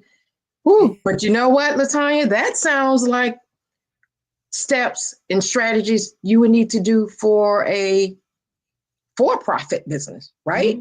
Yes, so absolutely. Yeah, we're talking about nonprofit space right now, but you still need money, right, to operate. And you need to operate. I heard you mention business plan. So that sounds like you're still operating as a business. That's correct. And well, a lot of times we miss that message. You're a nonprofit. You're trying to serve, you're trying to help your community or your community of people, whatever, but you still need to operate as a business. You still need to have systems in place. You still need to have certain things in order. Yes. Right? Yes. And you just have some type of steady income coming into the nonprofit sector. So say, for instance, like my nonprofit is to put after school programs across the state in underprivileged areas. That doesn't mean that I have to give everything. I have to bring something in to keep the nonprofit going. So if that's like a DBA to the nonprofit that brings in the revenue to help pay for salaries, help pay for the give backs, help pay for all those different things. And that's what we have to do. And I highly recommend that when people set up a business or a nonprofit, that they go ahead and set up a trust account and they go ahead and do an IRA and those things to save money on taxes. And then also to make sure that your business stream, that your business line is good. So hire a good CPA that knows what they're doing, that actually pays attention to the changes in the law year after year. So when you set up any type of business or any type of nonprofit, you really need to do your research first, your competitors, where you want to go, your CPA, align all of that together in your plan. And then when you start the business, you actually open the doors, you welcome your first client. It's going to be so much easier because all you have to do is go to that business plan and it's all laid out for you. Wow. Wow. Woo, you're talking good, LaTanya. You're talking really good. Now, I want to turn the corner. I want to turn the corner a little bit. I know I'm getting ready to tap into your passion because I see it all over your resume, your bio, your website. I know you work with nonprofits and you work with for-profits as well on that business side of things, especially with the grant writing as well. Am I correct? That's correct. Yes, ma'am. Okay, perfect. But how do you balance all of this stuff? You got nonprofit leadership, you got dance instruction, advocacy for expanding creative arts, grant writing, empowerment. Woo, you got a lot going on. How are you balancing this? But I love it. Yes, balancing sometimes can be difficult. I would be lying if I said it was not, especially when you have kids. So you have to do what is most important first. Mm-hmm. What will give you the highest outcome first, or what will make you move faster first. So for me, I have people in place to run a lot of different things for me. So that's why I'm able to help and do this and that. But really, to balance it all, you just have to have a calendar, tons of sticky notes. Right. And just the understanding and mental state that everything is not going to get done when you want it. It gets done on God's terms. It comes. It will happen. I do not stress about getting things done quickly. I'm a strategic planner. I don't want to do something quickly and then 10 minutes later or an hour later or a year later, I have to go back and fix it because I rushed it. So my thing is to balance everything out, figure out what is most important, what's going to give me my highest outcome that I'm looking for, and then I'll move that way. Love it. So let's talk about, was it Funk Fusion? Yes. Tell me about that endeavor. Well, Funk Fusion Dance Company is a dance studio that I started back in 2009. And I was the first African-American female in Arkansas to have our own business on the level that it was and to do the things it has done. I started dancing when I was, 4? And it's just been a passion. I love it. Tap, jazz, hip hop, all of that. I love it. But I saw an issue in my community where all the studios were white owned. The Black kids did not feel comfortable going there for different reasons. So why not have a space for us? And so that's kind of what I did and been running dance and doing dance all these years. I've taught so many kids.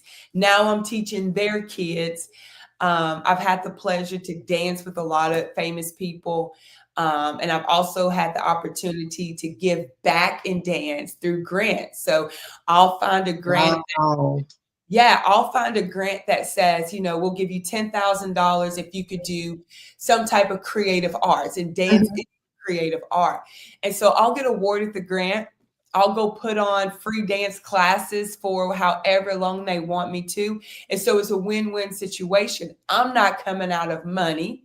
I'm being paid, but I'm also giving something back to the community that is free, that is helping the youth in their motor skills, their cognitive thinking, their social skills, physical development. So it's a win-win situation for the community. And so that's kind of where I've moved to, not so much of doing like dance competitions and everyone's spending all their money. It's like, no, we're going to dance. I'm going to teach you how to make money from dance. I'm going to teach you how to use dance. If you don't want to be a dancer your whole life, the things that you learn in dance will help you in other skills. So I can't stop. Like, I have a dance studio at my house, so I can just go outside and dance with my daughter, and my oldest daughter. She's a dancer. And so, we'll just be like, hey, go out, go out of there and dance. Right. That's the therapy. That's the some people do retail therapy. We do dance therapy. Yeah. That's what we do. Exactly. I love that. Yes. Oh, wow. See, you brought something up for me that I guess after working with nonprofits for so many years, it's like we have not because we ask not. And you keep saying, I got a grant to dance. They gave me a grant to creative dancing. Mm-hmm. Yes. It's out there and people don't understand. Okay, so like I said earlier, there's a grant for you to learn how to walk a dog. Right. Come on now, for real. Exactly. Yes, there's grants for swimmers if you want to teach swimming. If you are a veteran, if you are a Black veteran, oh my God, there's millions, if not billions of dollars out there for you to build your own business, to build a house, to do all kind of things. If you are a school teacher, especially an African-American school teacher, if you want to expand your education or put money into your classroom, so you're not out there buying stuff for your classroom, they're going to give you money to buy stuff for your classroom. Nonprofit sector, if you were in health, creative arts, workforce, any type of youth development, even if you're a felon, if you a felon, there's grants out there for you to help pay your fines, and no one didn't know that. I didn't know that. If you have land, there's millions of dollars. No, there's billions of dollars out there right now for African Americans that have land. Why? If you have not been paying attention to what's happened with Black farmers over the past couple of years, well, let's just say forever, but we're just going to go over the past couple of years of how they've taken their property, done them wrong, won't give them access to feed. All of these big companies and big corporations that are into farming, especially the USDA, have millions of dollars out there to help Black farmers because of what they've been what they had to deal with in the past. So there's millions of dollars out there right now for farmers. If you have land and you want to do gardening and you want to put cattle on there, and also you get tax breaks from that. There's just so many grants, and right now even HBCUs is having a lot of grants coming through. Yes. Even though, and I'll say this on this platform, even though you may not like the current administration that's in office, or you don't like the current administration that's coming into office, it's up to us to figure out how we can move strategically under each one of these, all this that's going on. So we have to know what's out there. And so under the Trump administration, you're going to see a lot of funding that's going to come available for education, for schools, for African Americans to start their own schools, micro schools, charter schools, all those different things, because they're trying, as you can see in education, they're moving more to a private sector.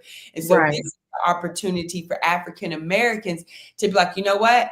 We're not happy with our education system in our area. We're going to build and start our own school. And with a lot of laws, like here in Arkansas, it's kind of scary, but I don't know about other states. You don't even have to have a degree to open up a charter school or to open up some things. Like right now in Arkansas, we have a LEARNS Act. So a church or even I could just open up a school and I don't even have to have a degree. That's crazy. I know. But just think of if you have retired teachers that wanted to start a school, they could start it and have so much money out there and federal funding coming to them just because they're African Americans that are starting a school. How can, great information, great response. I'm just blown away. But how can we tap into some of these grant resources?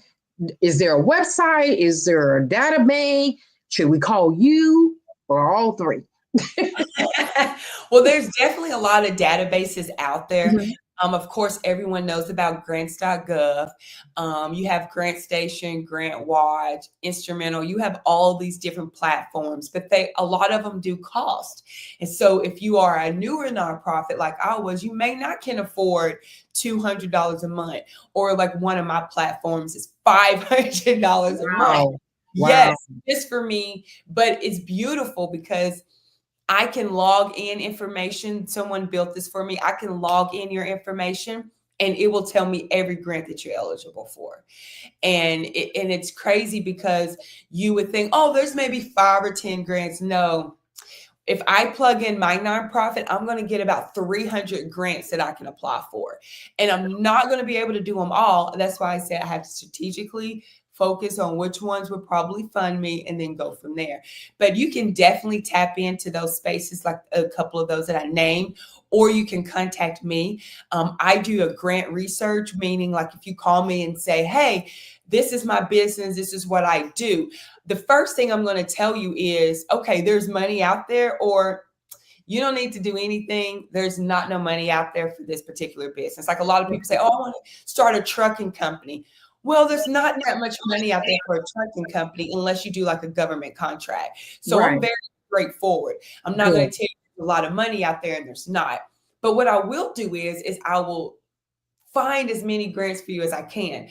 So say my nonprofit is for the youth. I'm going to look for grants for the youth. I'm going to look for dance grants. Then I'm going to look for music grants. Then I'm going to look for grants because I'm an African-American woman. Then I'm going to look for grants because I'm in school. Then I'm going to look for grants because I have kids that do sports and they're stressing me out and I need some money to help pay for their sports. There's a grant for that. There's a grant for it. There's a grant for that. And people, my friends laugh at me because I'm always like, there's a grant for that. Also, there's a grant for Black men that work in hospitality and they're stressed out. There's a $5,000 grant for that. And I've gotten 3 men that grant. Just easy application. They're stressed out. They work in the restaurant and they are done, honey. We fill out that application. They get a $5,000 check. It is literally that easy. Wow. Some of these applications. So that's what I do. I find everything that you're eligible for. I ask you a lot of questions. Are you a veteran? Are anybody in your family a veteran?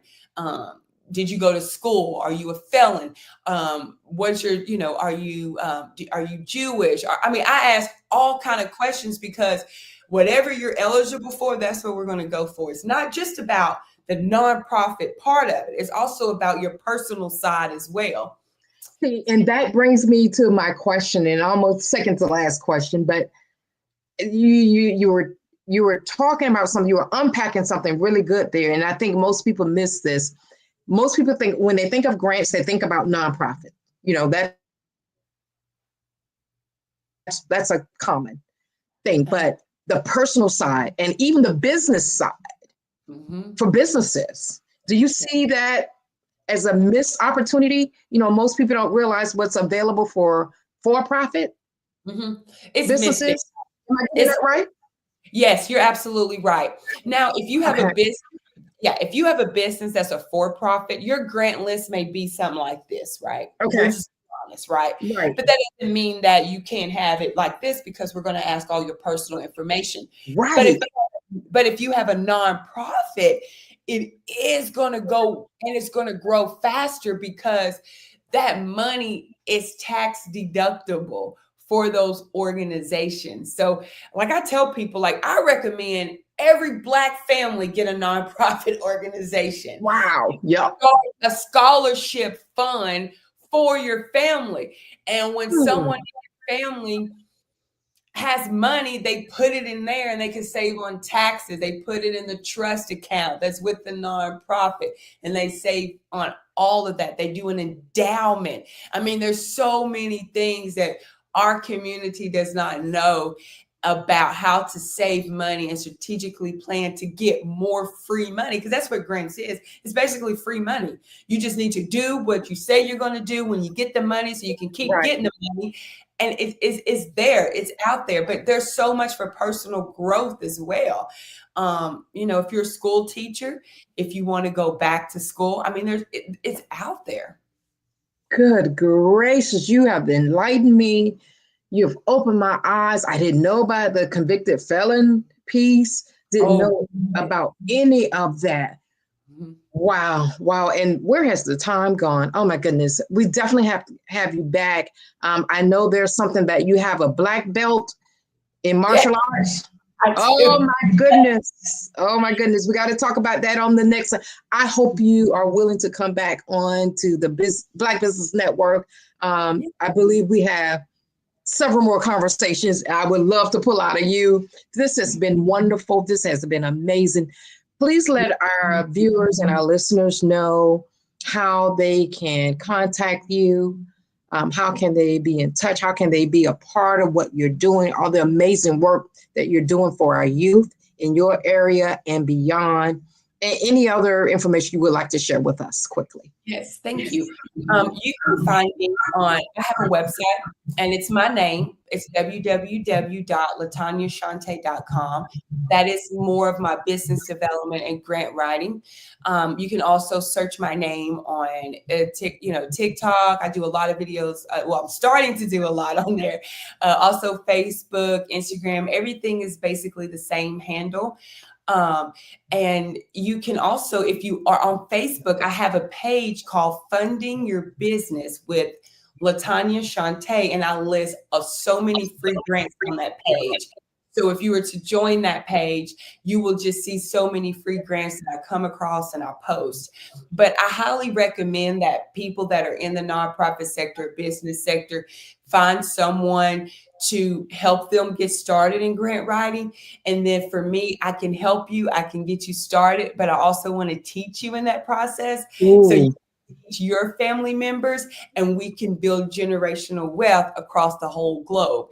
I don't want to be I can't grant write for everybody, but what I can do is use the talents that God has given me to teach you so we all can become better Black business owners. You are amazing, Latanya Shante.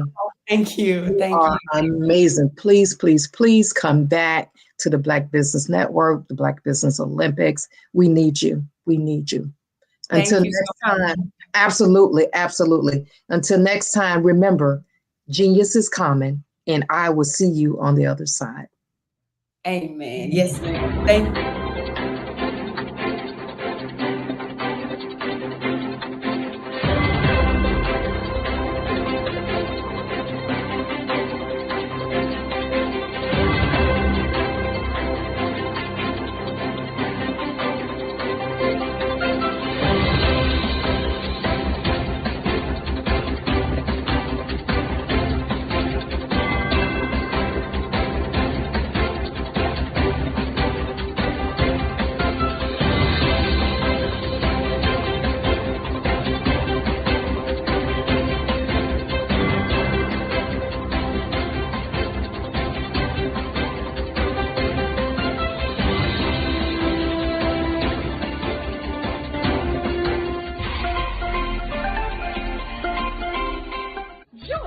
Dr. Eric Kelly III and a host of phenomenal speakers from all around the globe for this 7-day virtual event that you don't want to miss.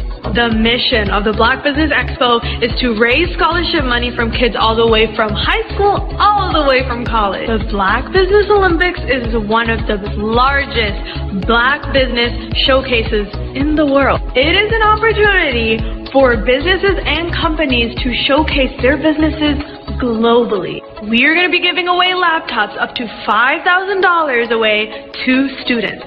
Again, I'm Olivia Appleberry, the founder of 2 Cents Finance and one of the speakers for the expo. I am so excited to see you there. For more info, go to www.blackbusinessexpousa.com or call 919-308-9090 and hope to see you there.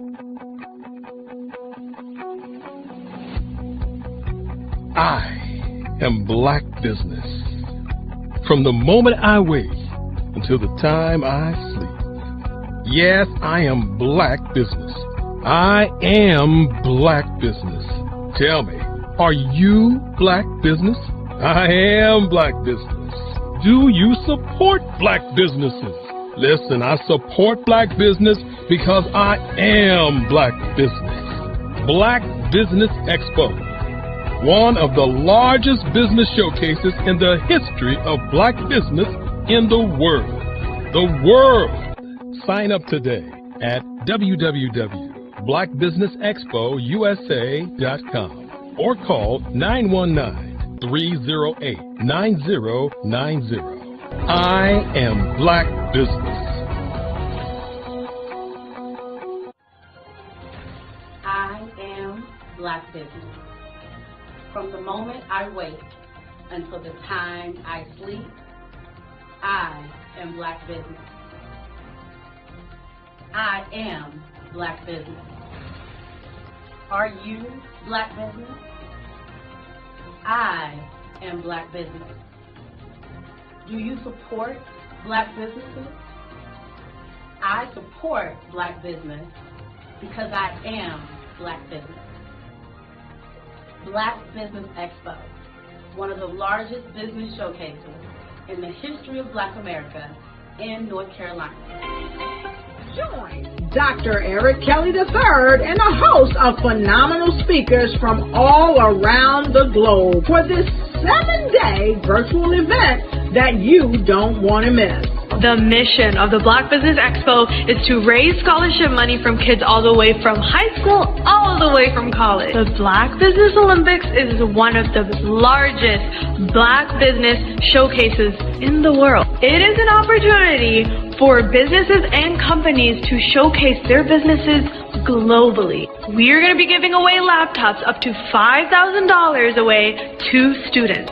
Again, I'm Olivia Appleberry, the founder of 2 Cents Finance and one of the speakers for the expo. I am so excited to see you there. For more info, go to www.blackbusinessexpousa.com or call 919-308-9090 and hope to see you there.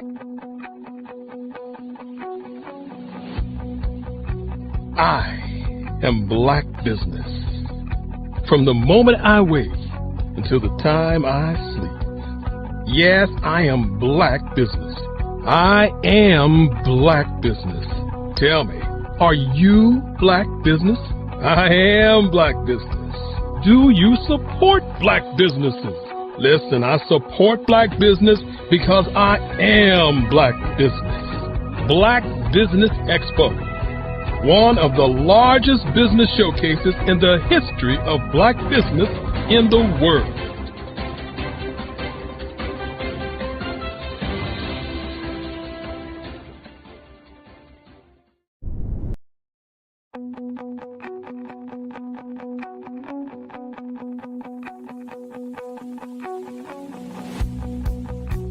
I am Black Business. From the moment I wake until the time I sleep. Yes, I am Black Business. I am Black Business. Tell me, are you Black Business? I am Black Business. Do you support Black businesses? Listen, I support Black business because I am Black Business. Black Business Expo, one of the largest business showcases in the history of Black business in the world. The world. Sign up today at www.blackbusinessexpousa.com or call 919-308-9090. I am Black Business.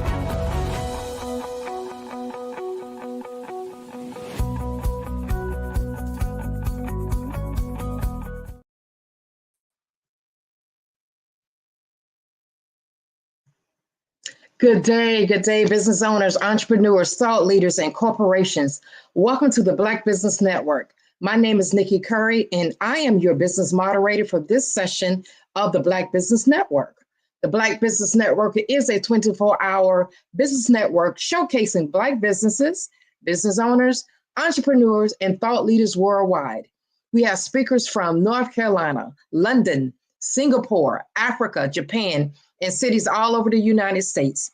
The Black Business Network is a global community sharing business knowledge to empower, inspire, and educate businesses about business.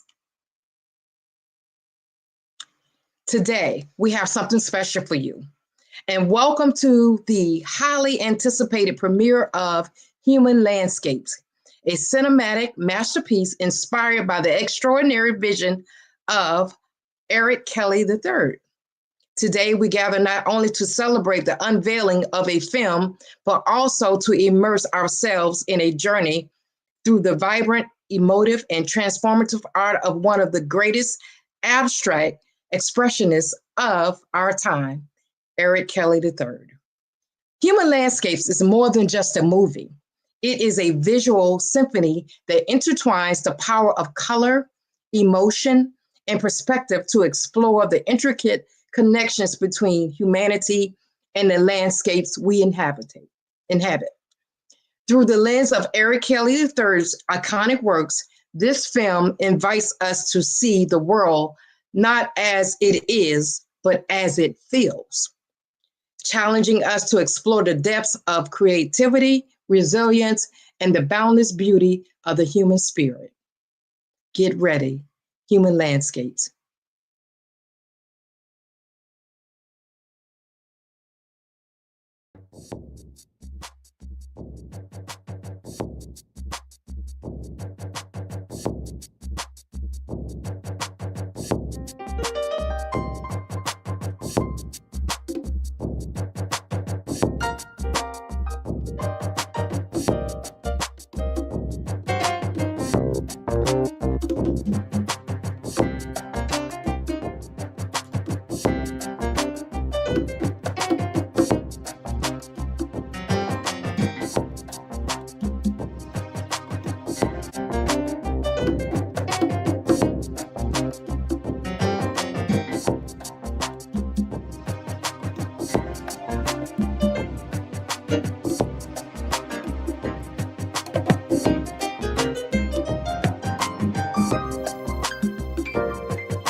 Hi, I'm Eric Kelly III, and today I'd like to introduce you to my art.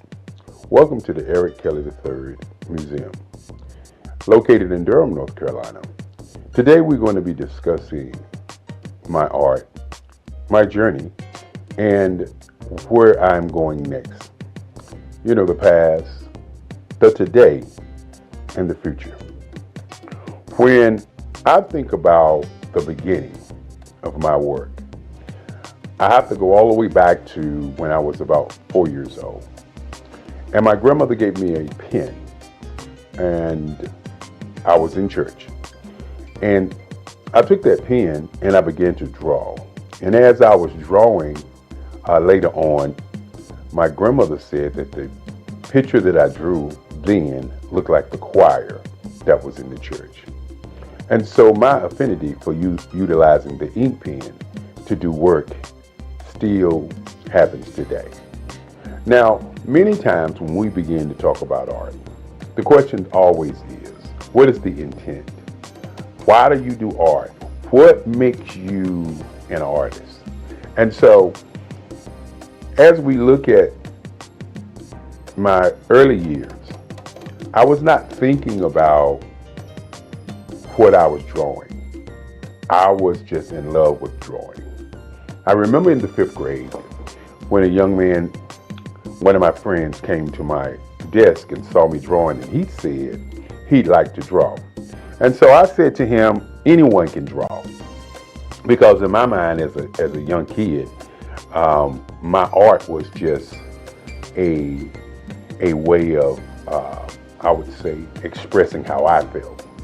And so each day I would give him triangles and squares and show him how to draw. And so in my mind, I wanted to be an art teacher. And being an art teacher, I thought I could give back to other young people, other folk, how I felt about art. And so as we moved through my timeline and moved past the 5th grade, I began to draw, I would say, comic book figures, you know, a lot of figures, a lot of pictures of what I saw in comic books. And one of the things that I noticed about me at an early age, maybe it was because my grandmother was a civil rights leader, maybe it was because my great-grandfather wanted me to be a lawyer, and he took me each day from Scarborough Nursery School down to the courthouse to watch what was going on at the courthouse. And maybe it was me watching television and seeing the civil rights movement happening and seeing things that were going on. But I remember when I was about 12 that there was this thing called identity. You know, say it loud, I'm black and I'm proud. And the music that I was hearing was just so different until I began to change the white images that I looked at to black images. I can remember the Incredible Hulk that I changed into the Incredible Bulk. You got to understand, I was a kid, you know. Tarzan. I did Tarzan wrestling with an alligator in the jungle with an afro. And so this whole thing of black identity was prevalent on my mind as a young artist. Many times people say artwork is political. And I continue to say that not only artwork is political, art is what is your identity, but more importantly, what is your intention. And so as I moved through those years, 5th, 6th, 7th, 8th grade, I began to look at the difference between how I felt and how I saw things. And one of the things that I noticed early on is that I could actually hear tones and hear music, and I would see colors in terms of what I was drawing. Many times I found myself talking to people and I would say, I can draw you if I think about you. And that was one of the games I used to play when I was a young kid. I would talk to somebody, I would listen to them, and then I would go home and I'd get my sketch pad and I would actually draw them. Many times when I was coming up, I used to tell people that if you talk about what you want, I could draw some lines and then I can go and create that particular object. Intention, identity, and color was very prevalent in my work at an early age. I remember my first paper mache dog that I did. It was white. And my teacher kept the paper mache dog. And my great-grandfather used to say to me that don't give my artwork away. And so he said, only sell to collectors. And so at 7 years old, he started a museum for me called the Eric Kelly III Museum that would house my artwork in his house, along his halls, and house my writings. I'm also a poet. I do poetry, 3 portrait CDs that I've done in the past, along with some more interesting writing. My work, again, as I said before, is about identity and intention. When you think about colors, and we will see some of those pieces later on, but the colors and portraiture that I've moved into, Very, very important. Initially, I was doing a lot of figuration. And that figuration was a lot of history pieces. Now, fortunate for many artists, they have what I would say some guidance, some leadership. When I was growing up, once I got to the 12th grade, 3 of my teachers, Sandra Dowd, Miss Corbett, and Miss Cousins, pulled me into the teacher's lounge. And my art teacher, Sandra Dowd, said to me that I was cheating the world because I was not doing enough art. And she said each day that she give out a project, that I would come in the day of the project and do the best piece in the school. And I used to think about that because I wasn't really aware in terms of my art. I just was doing art.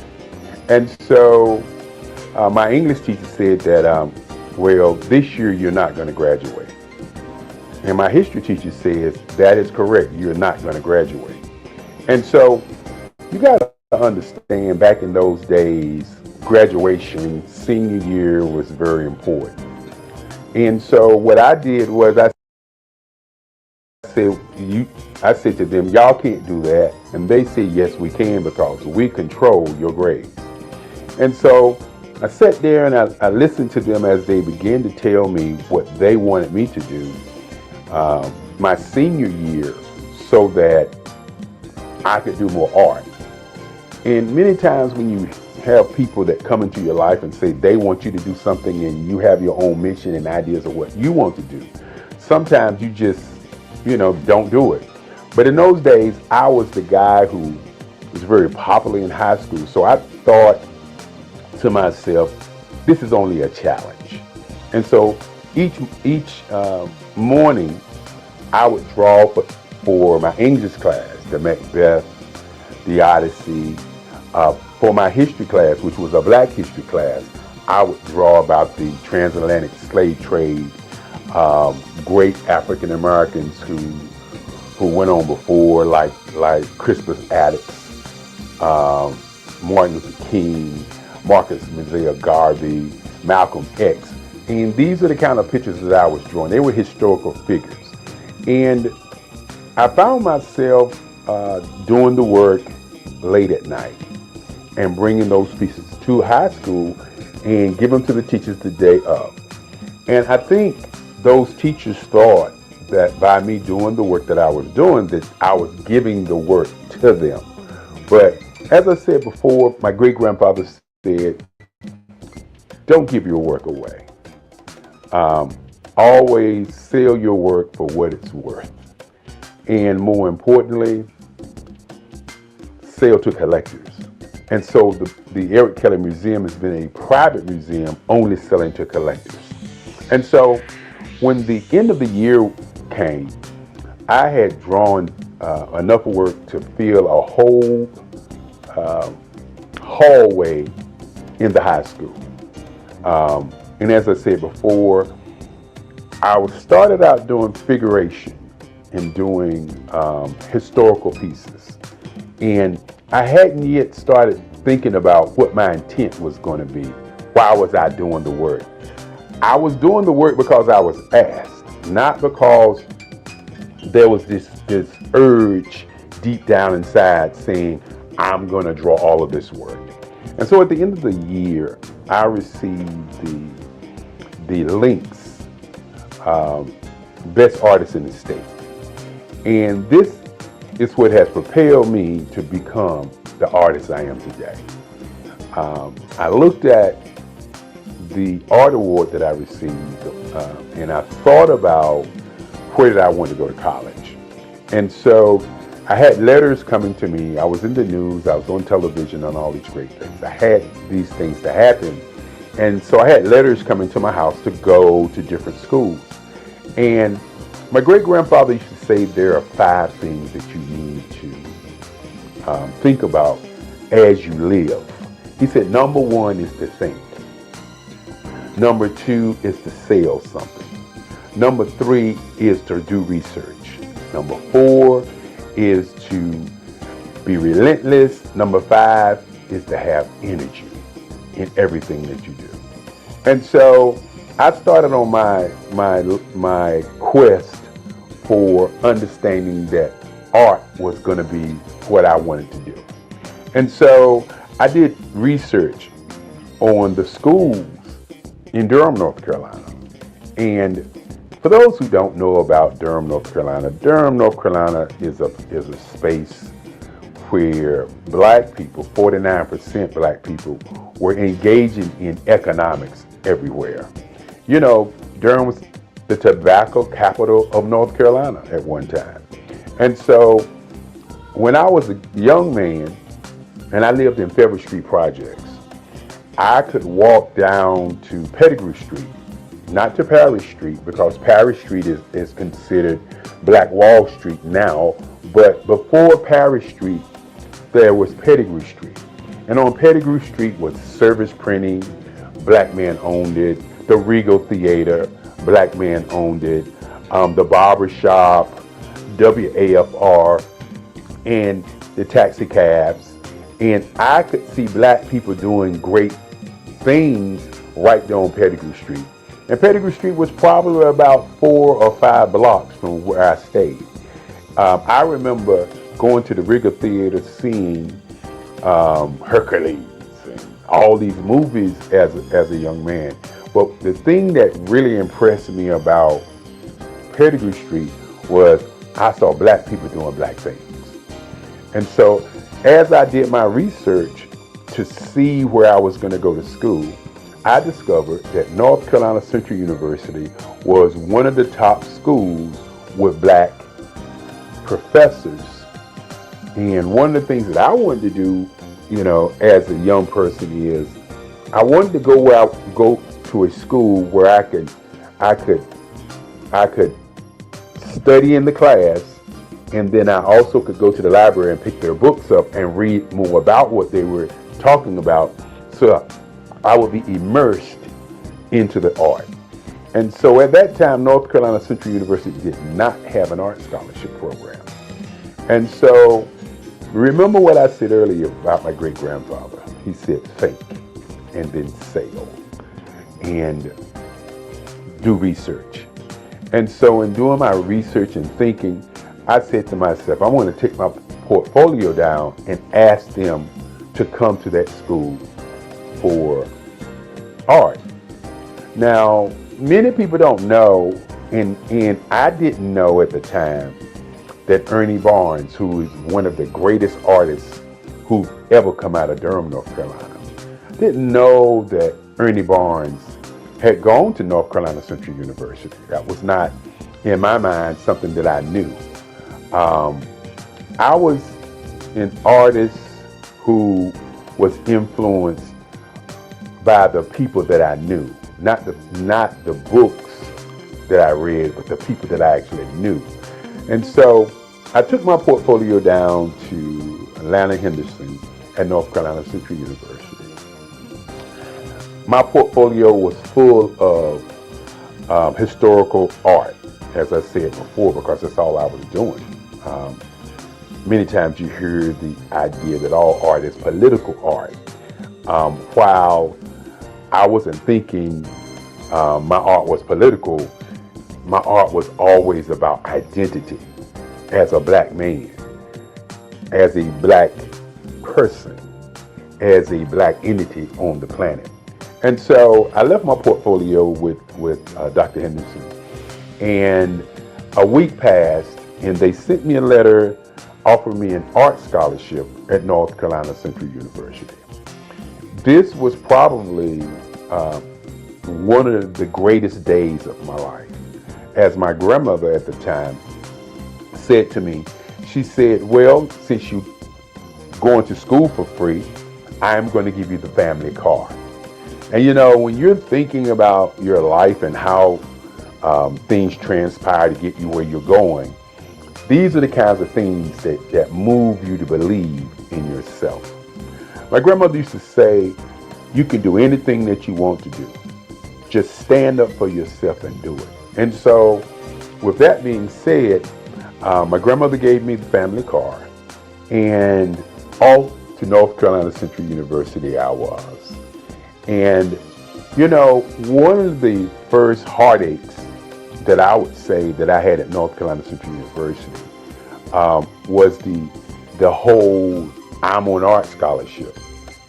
And why I say it was a heartache is because the other students that was in school in those days, they knew I was on art scholarship. I didn't know they knew I was on art scholarship. So when classes began and I was asking the other students about painting, because in high school I had done 3 paintings, hadn't done a lot of painting. As a matter of fact, I was self-taught for my painting. My art teacher, Sandra Dowd, said to me, and I will never forget it, she said, "You're an artist. I don't have to tell you what to do. Just take the paint and put it on the canvas and you will figure it out." And that was my first foray into painting. And I did pretty good. I created an abstract. I created a couple other paintings, and I was doing pastels at the time. And pastels was my first love after pencil and ink pen. And so what I did was I utilized my pastel skills as a way of painting. So when you actually see some of my painting, it looks like pastels, because that's how I mix, that's how I match my colors, that's how I draw, that's how I utilize my line work on my paintings, just like pastels. And we'll get an opportunity to see some of those things as we move forward. And so as I got to college, I won't ever forget, I was asking a young lady how to paint. And she said, "You got an art scholarship, you ought to know how to paint." And this was a heartbreaker for me, because I came from a background of people helping people to get to where they go. And so with that in mind, in terms of how I was raised, I was never raised to say to people, "I can't help you, I'm not going to help you, you got something, so go do what you do." And so this was a daunting task for me, because I was looking at seniors doing artwork, and I was expected at that moment to be able to do work just as well as the seniors were able to do the work, because in their minds I had an art scholarship, and that art scholarship meant that I had some magical powers, some great art in me that they didn't have. And so I was very, very depressed on that day. I remember it like it was yesterday, because what I did was, as they laughed at me, as they looked at me with those eyes of, you know, I don't know why you got an art scholarship if you can't paint kind of feeling, I just walked out of the classroom, got into my car, and I drove home. And I sat in my house, in my grandmother's house. I sat there and I just thought, why am I going to college? Do I want to go back to college? Do I want to continue this thing called art? I wasn't sure. I just sat there and sat there and sat there. And then in the back of my mind, I could hear Sandra Dowd saying, "You know, you're an artist. All you got to do is put the paint on the board and work it out."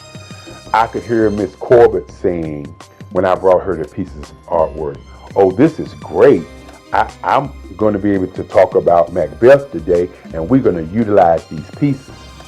I could hear in the back of my mind Miss Cousin saying, "When you look at Eric Kelly, he looks dumb. But when he opens his mouth, he is brilliant. He holds class from one side of the classroom while we are doing class, and he can answer all the questions about history. And I could hear these things in my mind while I was sitting there thinking, do I even want to go back? I tell people all the time that peer pressure is a major pressure on many people if they can't handle it. Fortunately for me, my great-grandfather, my grandmother, and my mom always said to me, you can do whatever you want to do. Listen to what you want to do first and follow your dream. And so my art class was on Monday, Wednesday, and Friday. And my class that I went to was on a Monday. On Tuesday, I didn't go to art class.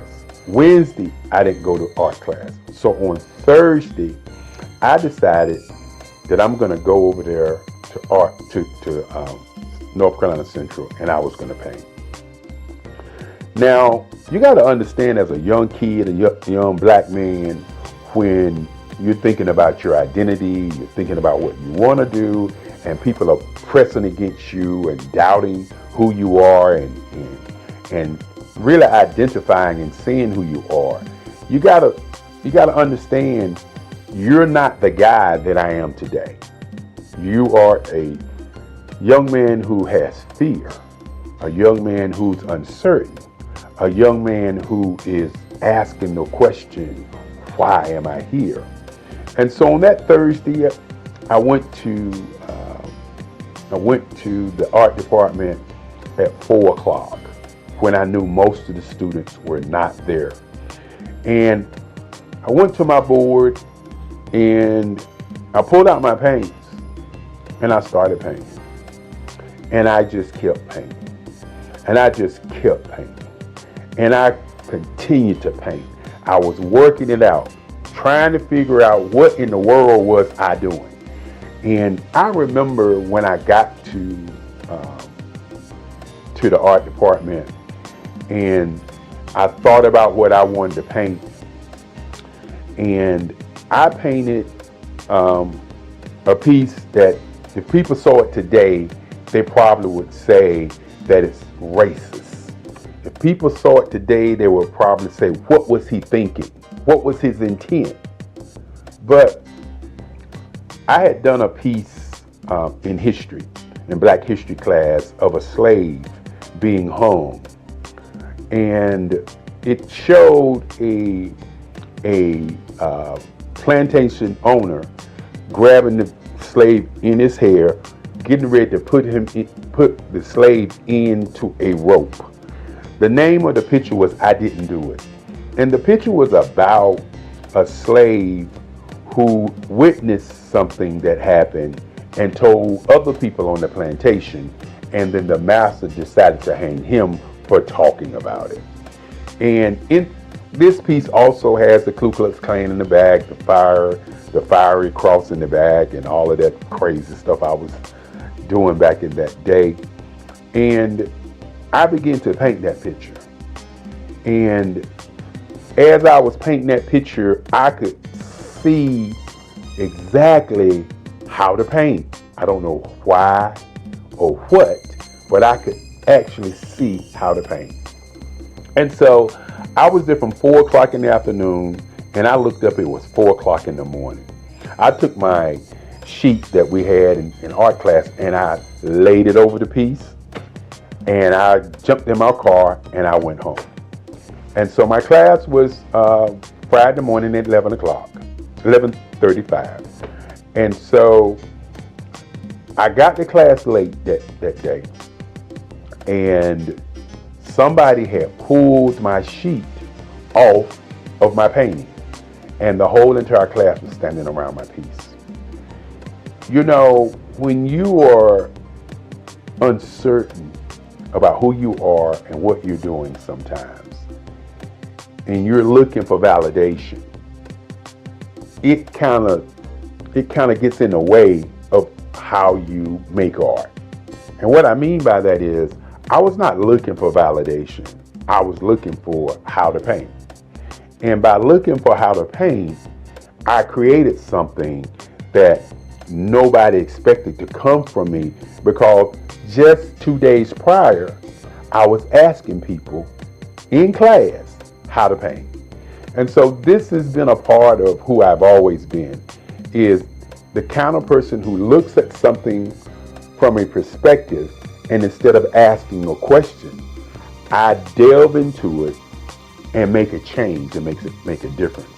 And so as the kids were standing around my piece, I walked into class, and true to form, I am never been a person who is always trying to talk about what I do.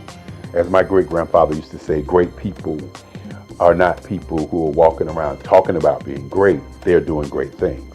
And so I walked in and I walked past the students, and I started to pull out my paint in my box. And one of the students says to me, and this was a moment in my life when I really realized that I didn't need validation from people in me making my art. I just needed to continue making art. One person said, "That's not yours. What are you doing?" And I turned and I looked at the student, most of us seniors, and I said, "It is mine." I said to them, I worked on it from 4 o'clock until 4 o'clock yesterday morning. And then one of the students just said, "I just can't believe it." And I just turned and began to work on my work. This has been what's happened to me in art all my life. It's never been about me looking to be a great artist. It's always been about, what is the identity? What is the intent? Why do I draw? What about this practice that I have? What about this museum that I have that makes me continue to draw and paint?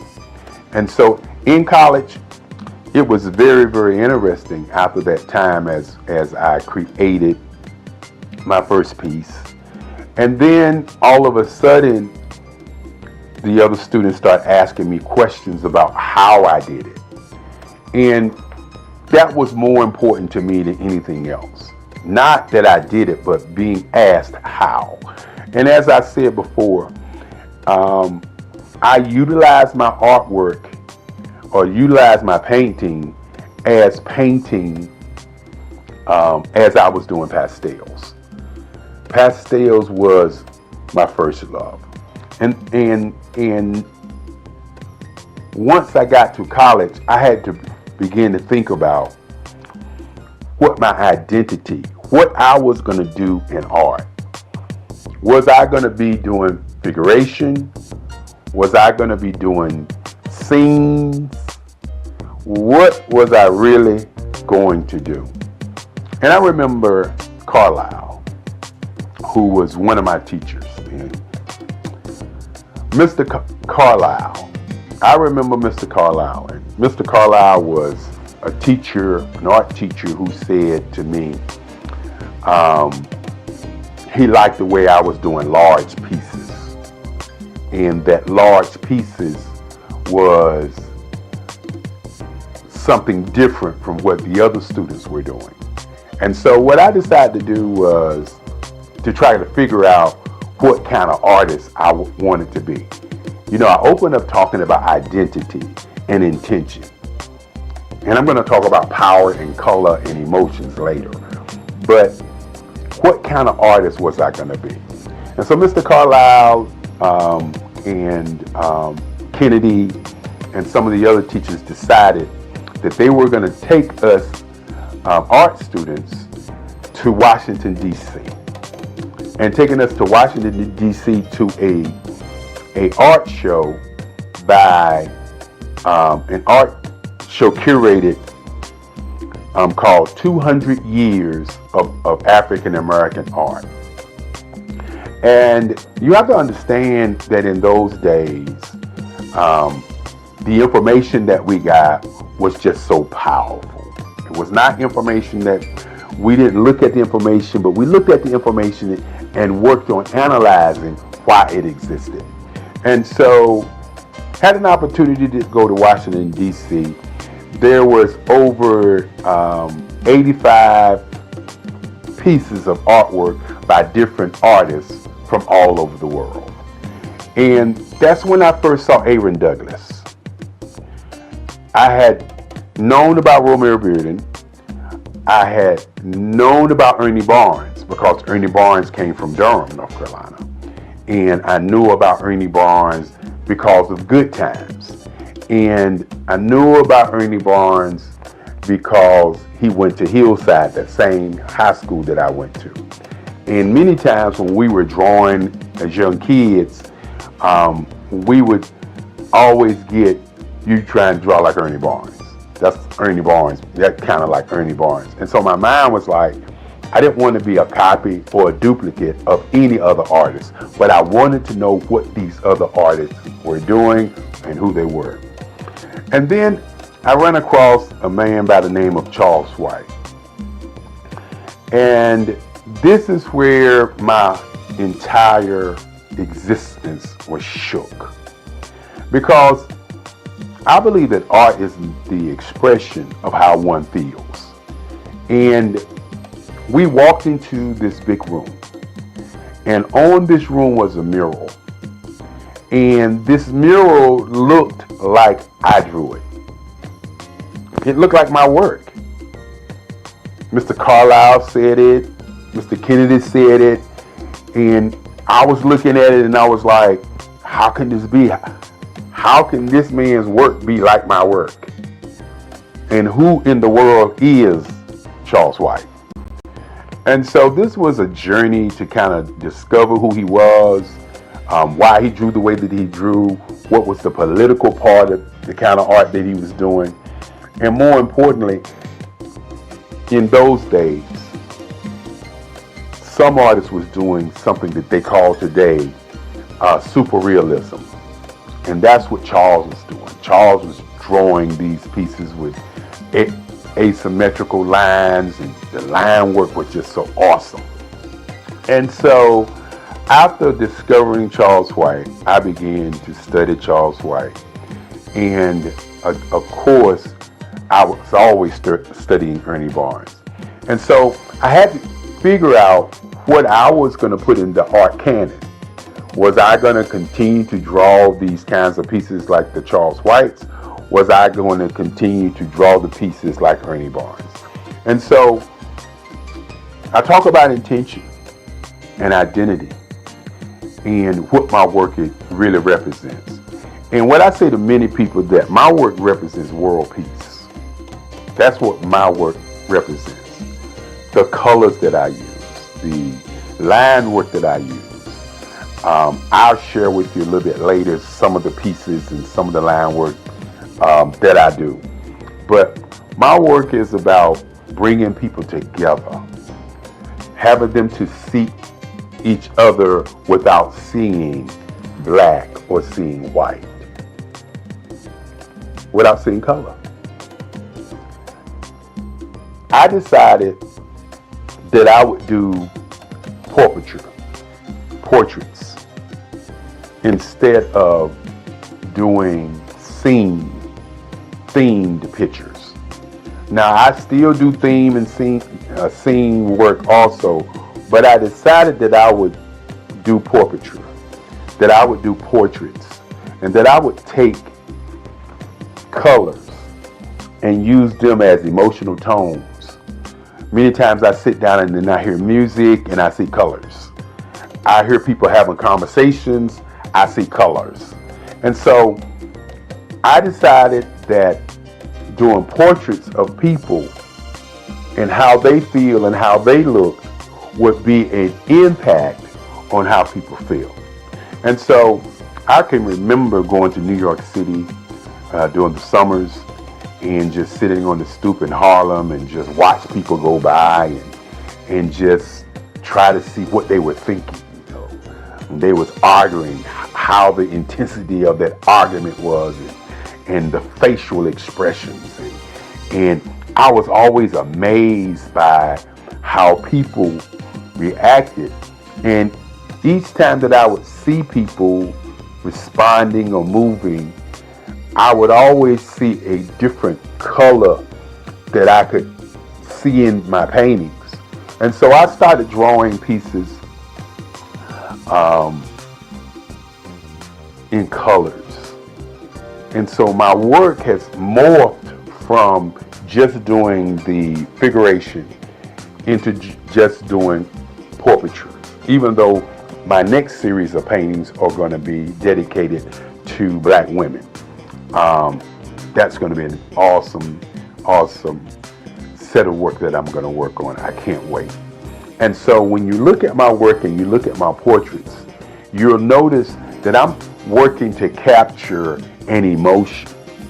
When I do a piece in green and white, I'm looking at capturing an emotion. When I do a piece in a red, white, and blue, or as the Nipsey Hussle piece that I did, or as I would say, the rap piece that I did, which is a piece that shows the California colors, the American colors, and the African colors.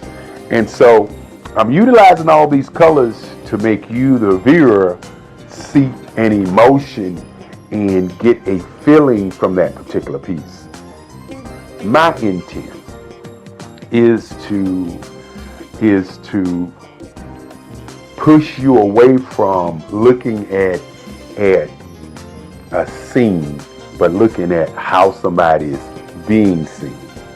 And that's what my portraiture work is all about. For the last 20 years, I've worked on work that transcends time. Pieces on my grandmother, my mother, in what I call lines, colors, and emotions. And when you sit back and you think about that first day in college when I didn't know how to paint, and you think about now where I'm painting every day, you can understand what identity for me has always been about. We hear about Black female artists. We hear about white women artists. We hear about white men artists, the Michelangelos, the Monets, and all of these guys, the Picassos. But what we don't hear is about many Black men artists and what is their intent and identity in the Black art canon. I don't want to be revered as a Black artist. And one of the reasons that I moved into doing the kind of work that I'm doing is because I want to be revered as an American artist. I don't want to be revered as a Black man artist, even though I'm a Black man. I want to be revered as an artist that painted people, portraits in different colors to get emotions from the viewer. I want my pieces to be large enough that it impacts you as you're looking at it, as opposed to you're just looking at a piece. You know, the colors are symbols and emotions that I get when I'm listening to music, when I'm painting. And so I want my audience to begin to look at my pieces as if it's an emotion, not just a painting, an emotion. And when you talk about all art being political, my work is about, again, how do we develop world peace through art? And I believe the way that we get to world peace through art is by stop looking at art as being Black or being white and looking at art as an entity of making, or as some people say, as creating a piece where you get emotions, where you get feelings, where you get an idea of what my intent is when I was actually creating or making the art. that is kind of where I am today in terms of my work. When you think about my great-grandfather, so many years ago when I was 7 years old, walking into my bedroom saying that he wanted me to be a lawyer, and he asked me what did I want to be, and I said I wanted to be an artist. And at that moment, he made a decision to create for me the Eric Kelly III Museum. After we went to look at museums to see what they were about, you have to understand that the future of what I would like to see happen is museums for artists who have been marginalized, for people who we don't talk about. Why is there not an Ernie Barnes Museum in Durham, North Carolina? Why is there not a Romer Bearden Museum in his hometown? Why is there not a museum for Black artists so that our young people can see how they went through the process of how they do work? And so with my museum, it's been kind of a blueprint for these kinds of things. The Eric Kelly Museum houses the collective writings, the collective works of my work for over 65 years. And one of the things that I would like to see happen is many, many more museums for great artists. When you sit back and you talk about Basquiat, for example, great artist, a New York artist, where's his museum? Where's a place or a space for us to go and see his work? I talked about Ernie Barnes, or Charles White, for instance. Where can we go and learn about Charles White? Another gentleman, and I could go on and talk about the Kennedy Wiley, who's doing awesome work, Lisa Butler, who's doing awesome work, Mark Bradford, who's doing awesome work. We can go around the country and around the world and see the Van Gogh Museum. We can see the Richard Steele's work, Clifford Steele, work. We can see all of these white artists around the world. Museums. Where are the Black museums for our young people to see the greatness of these artists who have gone on before us? You know, I also do photography work, and Gordon Parks was a great photographer. But think about it for a moment. Other than seeing the exhibit of Gordon Parks photography, where can you go and study him, the man? One of the reasons that I'm doing this video is because when you look at or talk about artists, many times we have people to narrate what was that artist thinking about, okay? And what was he feeling about what he was doing? And you don't get the conversation from the artist. The artists don't talk about the line work. The artists don't talk about the color. The artists don't talk about how he got to where he is. It's always somebody else talking about how he got there. Van Gogh, for instance, they talk about him cutting off his ear and sending it to somebody. They talk about the Starry Night piece. From their perspective, they don't talk about, or we don't hear Van Gogh say, well, the reason I did Starry Night because I was depressed and I just thought tonight this was a piece I was studying to do these kinds of things, and this how the Starry Night happened. We don't get that story. So you really don't know the intent. And so I want to do a conversation about the intent of my work. My portraits, my lines and my colors are put together in a way to pull from you an emotion of how you feel about people on the planet. My pieces are human landscapes. I want you to look at my work and see the lines as the age of the people who I'm painting.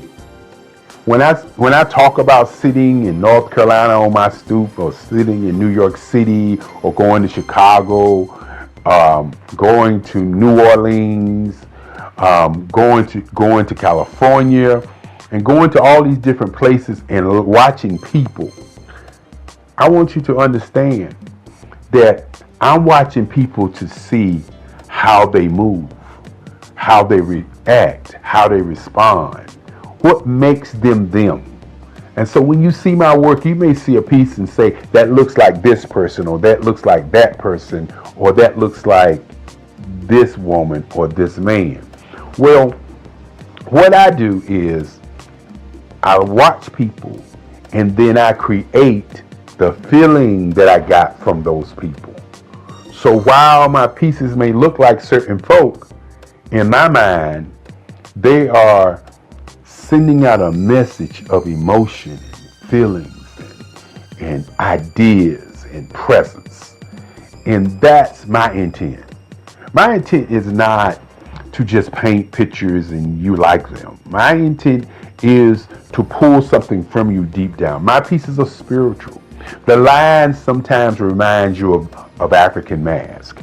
The lines remind you of lights and darks. The lines remind you of energy, of hope and presence.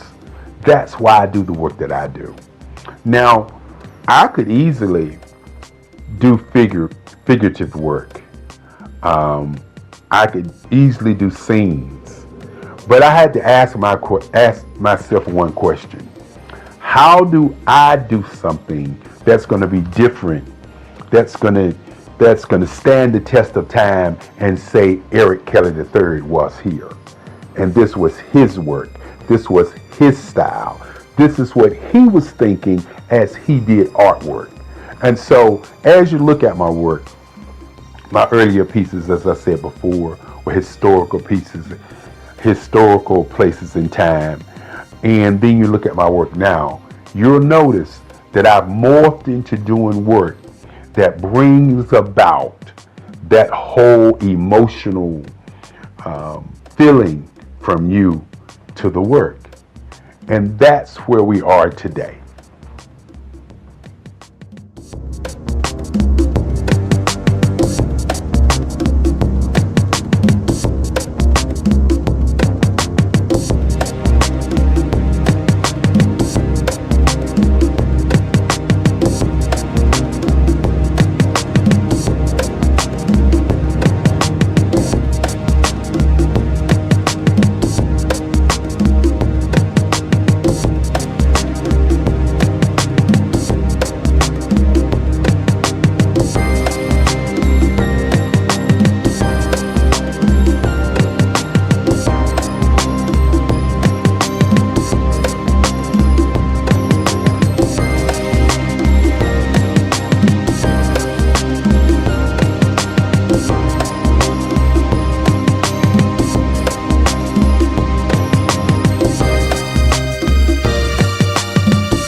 Dr. Eric Kelly III and a host of phenomenal speakers from all around the globe for this 7-day virtual event that you don't want to miss. The mission of the Black Business Expo is to raise scholarship money from kids all the way from high school, all the way from college. The Black Business Olympics is one of the largest Black business showcases in the world. It is an opportunity for businesses and companies to showcase their businesses globally. We are going to be giving away laptops up to $5,000 away to students. Again, I'm Olivia Appleberry, the founder of 2 Cents Finance and one of the speakers for the expo. I am so excited to see you there. For more info, go to www.blackbusinessexpousa.com or call 919-308-9090 and hope to see you there. I am Black Business. From the moment I wake until the time I sleep. Yes, I am Black Business. I am Black Business. Tell me, are you Black Business? I am Black Business. Do you support Black businesses? Listen, I support Black business because I am Black Business. Black Business Expo, one of the largest business showcases in the history of Black business in the world. The world! Sign up today at www.blackbusinessexpousa.com or call 919-308-9090. I am Black Business.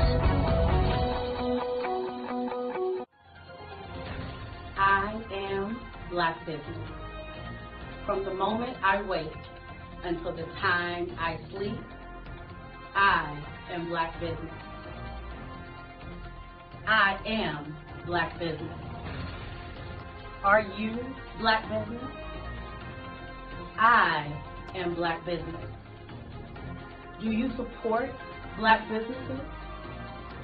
I support Black business because I am Black Business. Black Business Expo, one of the largest business showcases in the history of Black America in North Carolina. Join Dr. Eric Kelly III and a host of phenomenal speakers from all around the globe for this 7-day virtual event that you don't want to miss. The mission of the Black Business Expo is to raise scholarship money from kids all the way from high school, all the way from college. The Black Business Olympics is one of the largest Black business showcases in the world. It is an opportunity for businesses and companies to showcase their businesses globally. We are going to be giving away laptops up to $5,000 away to students. Again, I'm Olivia Appleberry, the founder of 2 Cents Finance and one of the speakers for the expo. I am so excited to see you there. For more info, go to www.blackbusinessexpousa.com or call 919-308-9090 and hope to see you there. I am Black Business. From the moment I wake until the time I sleep. Yes, I am Black Business. I am Black Business. Tell me, are you Black Business? I am Black Business. Do you support Black businesses? Listen, I support Black business because I am Black Business. Black Business Expo, one of the largest business showcases in the history of Black business in the world.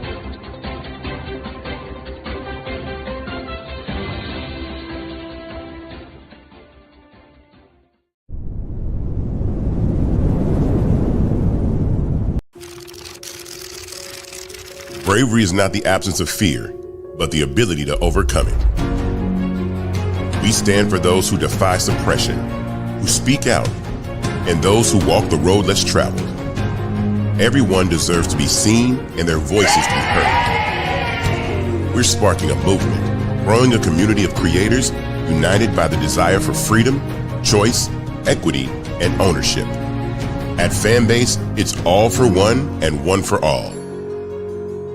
We support each other to guide, promote, and uplift you in a place where you can unapologetically be yourself.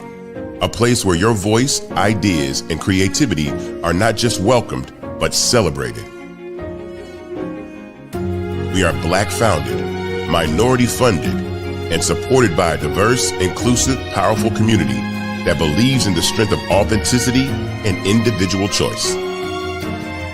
Regardless of success or background, we welcome you, the marginalized, the underappreciated, the successful, the superstar. We're for all who seek a space to express themselves freely, where they are rewarded for being their authentic, true self. We transcend labels because only we have the right to define ourselves. We are built for the brave, the culture, the creators, and for the future where everyone has a power to shape their own destiny, where all are empowered, voices are amplified, and freedom is embraced. For the first time, you have a chance to own the platform you helped make popular. It's a revolution, a movement in how we connect, create, and share. Everyone is a creator, and everyone has a fan base. Here, you can be you without limits. I was born in a little village on the island of Haiti. Many deadly diseases pounded me. It is as if they were on a mission to end my existence on this earth. I refused to give up. In 1983, I left Haiti and came to the United States of America. And I came with $5, 2 shirts. I didn't speak any English. I came to Atlanta. I got a job. I was a doorman. I was a doorman with a dream. What I used to come on stage. I'd rehearse this moment that I'm standing in front of you. That's the power of a dream. Maybe today is the day you begin acting as if you already have it. And then step out with full force. Take a risk. No condition is permanent. Don't let your situation distract you. You are chosen. You are called. You are born for a purpose in this life.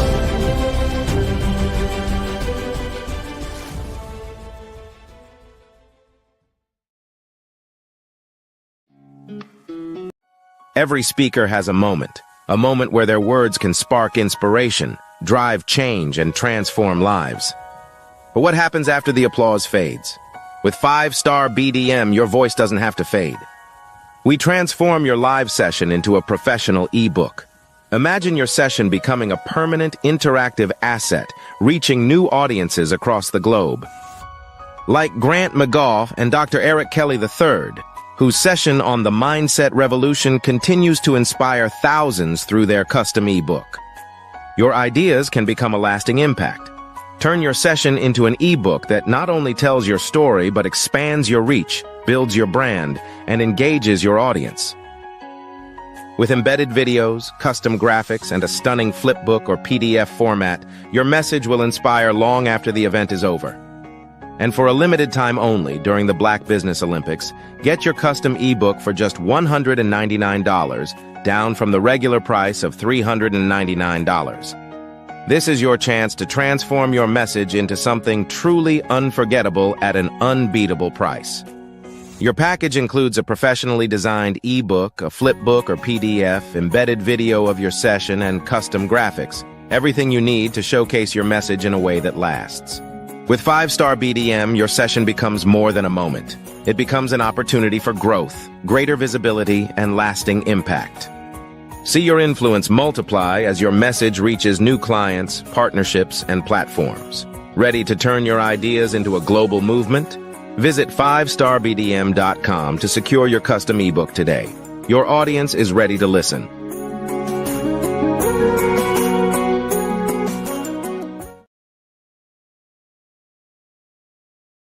Hello, I am Dr. Eric Kelly III, the visionary strategist and founder of the Black Business Olympics.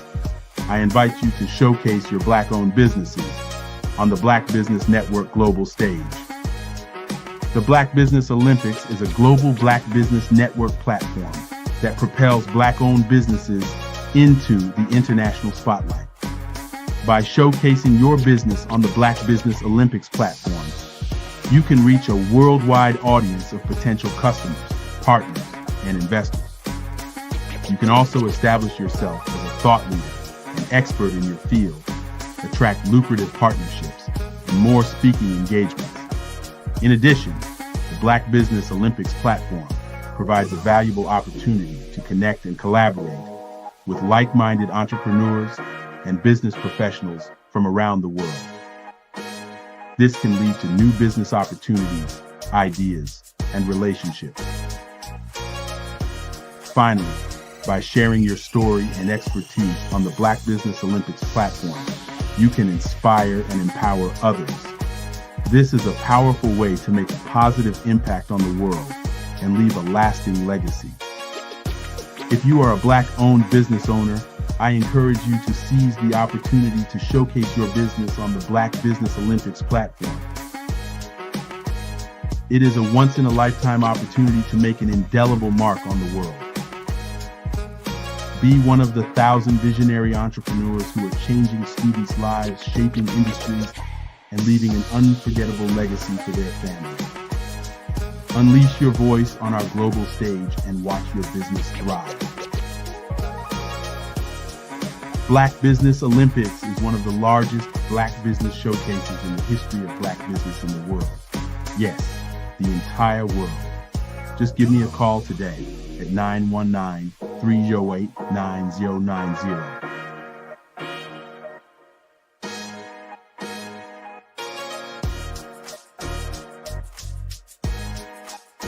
The Black Business Expo's mission is to raise funds for high school seniors going to college or K-12 entrepreneurs. This expo is a fundraiser for students. Please, you may go to www.blackbusinessexpousa.com to donate to the scholarship fund or use the Cash App at $BBXUSA. Our goal is to give laptops and up to $5,000 to 10 students. Students can register online at www.blackbusinessexpousa.com. Every dollar counts. Please donate to the Black Business Expo USA Scholarship Fund.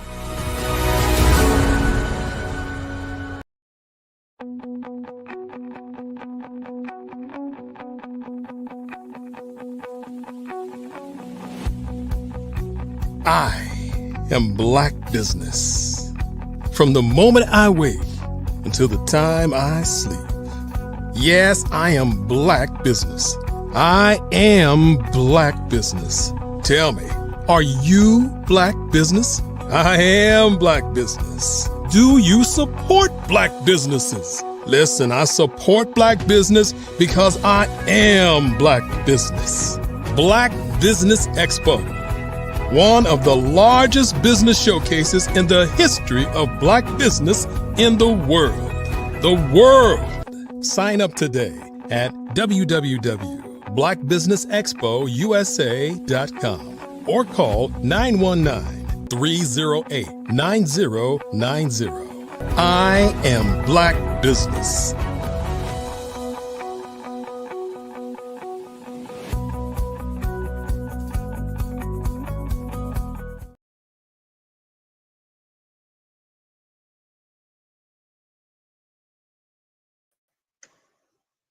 Good day, business owners, entrepreneurs, thought leaders, and corporations. Welcome to the Black Business Network. My name is Nikki Curry. I'm your business moderator for this session of the Black Business Network. The Black Business Network is a 24-hour business network showcasing Black businesses, business owners, entrepreneurs, and thought leaders worldwide. We have speakers from North Carolina, London, Singapore, Africa, Japan, and cities all over the United States. The Black Business Network is a global community sharing business knowledge to empower, inspire, and educate businesses about business. Our speaker and facilitator of our fireside chat today is Mr. Troy Richardson. Allow me to tell you a little bit about Troy. Troy Richardson is a dynamic leader, licensed financial professional, educator, international speaker, and media entrepreneur. With over 30 years of experience generating over $400 million in revenue, Troy is renowned for his ability to foster sustainable partnerships and empower communities.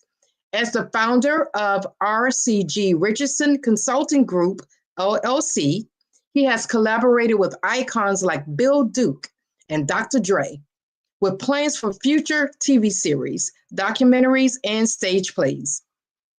A passionate advocate for veterans, the blind, and special needs communities. Troy also serves on the executive boards of multiple nonprofits, spreading his message of empowerment and healthy living globally. And in today's fireside chat, Troy will be having a dynamic and robust discussion with Dr. Leticia Mashwi.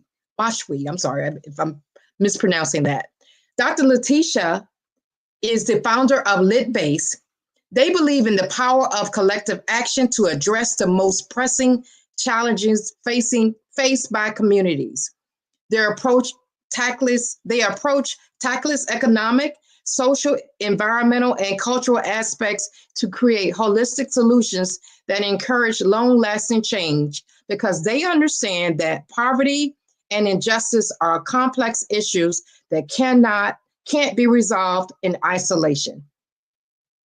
So welcome, Troy Richardson and Dr. Leticia. But over to Troy, allow me to say, remember, genius is common, and I will see you on the other side. Thank you so much, Nikki Curry, for that warm introduction. We certainly do appreciate you, and we shall see you on the other side. Thank you so much. Absolutely. Wow, Dr. Leticia Moshwe, how are you? I'm very well, thank you, Troy. I'm doing absolutely fantastic. We're in those few days between the New Year and Christmas where things are a bit slow and you're kind of like, I don't know what I'm doing with myself. But it's fantastic because that's the time when you can really relax and reflect on the year and plan for the coming year. I mean, relax, reflect. And I just had this conversation with somebody, asked me what I was doing that particular day a couple days ago. And I said, I'm relaxing. And I usually take these moments to reflect, right? And to just get the vision together for what's about to happen in what I call the Deuce Nickel 2025. So, Dr. Leticia, number one, I want to just salute you for what your organization is doing globally, right? Now, if anyone were to look you up, it would say, LitBase is a humanitarian organization with a commitment to empowering the underprivileged in communities around the world, around the globe. And that opening statement for me tells me everything I need to know. You're not only impacting those around your local surroundings, you're looking to take your programs globally and collaborate with other organizations. And that's how we're going to change the trajectory of the underprivileged, impoverished, underserved, is by combining our global resources and making them available to everybody, right? So let's start out with your inspiration to do LitBase and also Force for Good magazine. Where did it all come from? Wow. So we're currently, Troy, we're living in what is called a polycrisis. And a polycrisis is a combination of various different issues around the world coming together and really creating an atmosphere where a lot of people are struggling in various aspects of life. So you have the issue of war going on in a few countries. You have the issue of inflation. We have the issue of poverty and all of these, and also there's security in certain countries as well. Security is poor, and all of those collectively with bad healthcare create broader issues for people.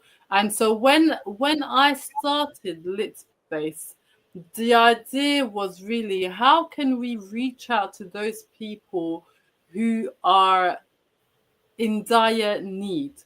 And then we had to think about, what does being in dire need actually mean? Because what one person would see as something they consider to be the worst thing that could have ever happened to them, another person could look at it and go, well, actually, I've got a whole other problem. You wouldn't want to be in my shoe. So we had to think, how can we reach out to people in the different areas that they are and really help to combat the individual issues that they face. And that's when LitSpace came about. We wanted to see how we can help various people in various different ways. And so we partner with organizations that are dealing with each individual issue. So for some people, it might be an issue of food insecurities. So then we would partner with organizations who are perhaps doing food rescue initiatives, where they go to restaurants or supermarkets and stuff and collects those foods that are not being sold or not being used, and then distributing that to the communities where people are lacking food. And we might partner with people who are having to face, who are dealing with people who are facing issues with perhaps disability or some learning disorders. And so we work in a variety of different ways through our partnerships. And so that's how LitBase came about. And the magazine, Force for Good magazine, was when I had been speaking to a few of other organizations who are also grassroots organizations that are trying to make a difference in the world. And I realized that one of the issues is visibility, because if they can have enough visibility, they can also have enough support as well. And so I started that Force for Good magazine to showcase to the world and to other organizations who are equally wanting to make change in the world. It is a magazine for movers, shakers, and change makers. So any inspiring story, any organization, any individual who are making real moves to really impact other people in a positive way, I said I've got to be able to showcase them in this magazine so they can all be able to see each other and be able to reach out to each other. And it's a way to also help form partnerships as well. So for me, it just felt like the right thing to do. People are doing works, but they're barely known. So how about bringing them together in a place where they could be able to read about each other and connect? Phenomenal. You know, and we met because somebody connected us, right? And it's all about connections and leveraging the relationships, and again, sharing the resources. But let's stay on the Force for Good magazine that I can personally testify today about this amazing publication, which I have the honor and the privilege of being featured in the magazine for this month. So just thank you again for that. And the magazine is incredible. All my business leaders, business owners out there in the Black business community, you have to reach out to Dr. Leticia because you're going to want to be featured in her magazine. It's a global magazine. There's some incredible people that are featured in that magazine. And again, I'm just honored to be part of that family now. So again, thank you for that. But let's switch it to the who's being impacted. Is it children? Is it elderly? What's the dynamics of everybody who's being impacted by lit-based and force for good? Right. So we'll take one at a time. So with Lit Space, we are working with children in schools, providing them with basic school materials, backpacks, pens, books. Then we also have care homes. These are the elderly. In across Africa, where we are providing them, because not every care home has nurses in-house, especially when you go to certain parts of the world, you won't find that it's the same as in the Western world. So we have volunteer nurses who go in there and do health checks, and we provide them as well with some food and some basic hygiene products as well. And then we also work with widows, elderly widows who have no husband, no family, and they have no means of working due to their age. No one would hire them. So we support them in a way that is eco-friendly. So the way that we work with those widows is that we have a partnership with a boys' orphanage. So there's a young boys' orphanage who then get training from a bakery, a local bakery that we've also partnered with, to be trained to make foods, various food products, be trained on work skills as well. And so whatever they make within the bakery, they then take to the widows, the elderly widows home, and they support them there. They give them the food and they give them basic help around the building as well. So it's a very eco-friendly system that we have going on there. And then we also work with families that have been displaced in the east of Congo due to the wars that have been happening there. There's millions of people that have no home. They're living in camps, in just small tents, and having to really squeeze the entire family in what would normally fit maybe 2-3 people. They're having to fit all of their stuff and their family there. So we're working with those people as well, providing them with food, again, hygiene products as well. And also with their children, we have various different projects here and there just to give them upliftment and self-development, and to let them know that there is another world as opposed to the world that they currently know. Some of them were born in the camps because when the parents had to flee, perhaps a mother was pregnant, or they had to flee with the child in the hand running. So there are children in there that really don't even know what life was like before living in those camps, because they just had to grow up in there. And so we work with them. So the way that we work is not so much specific to a certain age group. The idea is where there is a need, we will try to be there. And we want to grow. I mean, at the moment we're in 4 countries, but we want to grow to be in every country. And this will take time, but I know that with dedication and hard work and with the right partnerships, we can certainly get there. And with the Force for Good magazine, that one is more for business owners. These are the people who are running charitable organizations. These are the businesses that are running grassroots organizations to be able to showcase what they're doing and then reach out to one another and collaborate. So with that, it's more of the business group within the humanitarian aid sector. And even if you're not particularly a humanitarian aid organization, but you have a service that highly impacts them or helps them in the way that they work, then certainly we can also showcase your business there as well.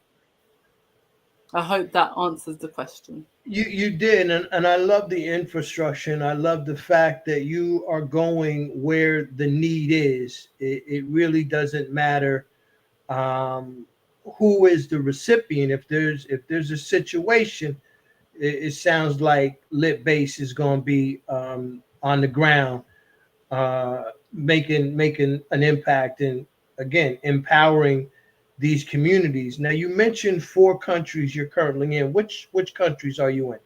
So the United Kingdom, where I live, in Angola, in the Democratic Republic of Congo, and also in Nigeria. Okay.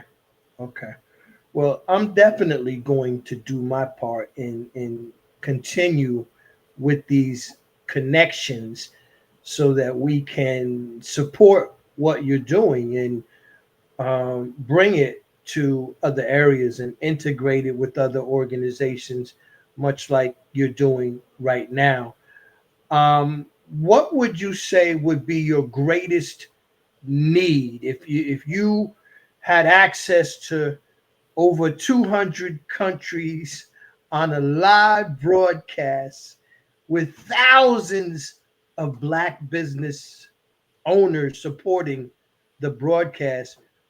What would your message to that audience be? What's your greatest need? The greatest need, well, first of all, we have to admit that it's partnerships and funding. Those are the 2 major things, because without the right partnerships, even if you have the funding, you might not do as great. But with the funding, that helps you push even further and be able to reach much more people. So it is those 2, the partnerships and the funding. Those are the things that we need. So perhaps a consistent funder or just more donations would do as well. But I think more of a partnership in which there is a consistent funding supply, that we can work in some kind of partnerships that is mutually beneficial, that would be of great help. Okay. And what is the easiest and quickest way for someone to get in contact with you? Right. So there is a website which is litbaseglobal.org, and on there you will see our email address and our number. The email address is contact@litbaseglobal.org. The team monitors that on a regular basis, so you will receive a response relatively quickly. And if you want to reach out directly to me, then it's Leticia, LETICIA, at litspaceglobal.org. But again, I'm also on LinkedIn as well, so you'll be able to find me there too. Same name. Well, I appreciate that, and you just lost money for me, Leticia, because I was selling your email contact for a quarter. So you just took money out of my pocket by providing your email. Thank you so much for that. Oh no, I'm sorry. Of course, everybody knows I'm kidding. Y'all better know I'm kidding. I don't be selling emails for a quarter. I'm gonna get at least $1. So no, you guys, again, you're doing phenomenal work. You and your staff. You're in 4 countries. Are there any countries that are at the top of your list that you want to develop those relationships in 2025 and add those to your current list? Yes, I'd like to say the USA is a good one as well, because I know that there are a lot of people who could do with support as well. Hence why you have this network in itself, because Black-owned businesses do struggle a lot with visibility. They do struggle a lot with finding partnerships, and they do struggle a lot as well with just even working together with one another. I find that there's a lot of I don't want to say the wrong thing, but there's some level of distrust between one another. So I think to be able to say, I'm over here in the UK and I love our people, um, and if we could find a way to even uplift and those in the Americas and bring them in partnership together with the UK, I think we can do so much better between each other as well. And I think another country that I'd like to also be involved with is Rwanda. That's the neighboring country to the Democratic Republic of Congo, and the two countries have been in conflict for several years now, to the point of bloodshed, and it doesn't have to happen like that. So it's how can we come together to stop all of that? I mean, it's a large task, right? But somebody has to initiate it. And why not you, right? Why not Lit Base to just bring harmony to some place that hasn't seen peace in a number of years. So the USA, that's already established, Dr. Leticia, because once we connected, that London US connection regarding what we're doing was already set in stone. Right now, as you know, I do have a television series that's being filmed in London. So whenever we have the premiere, which will be probably April, we're going to have Lit Base cover that. And where there's Lit Base, there's also a time to bring light to those organizations that Lit Base is supporting.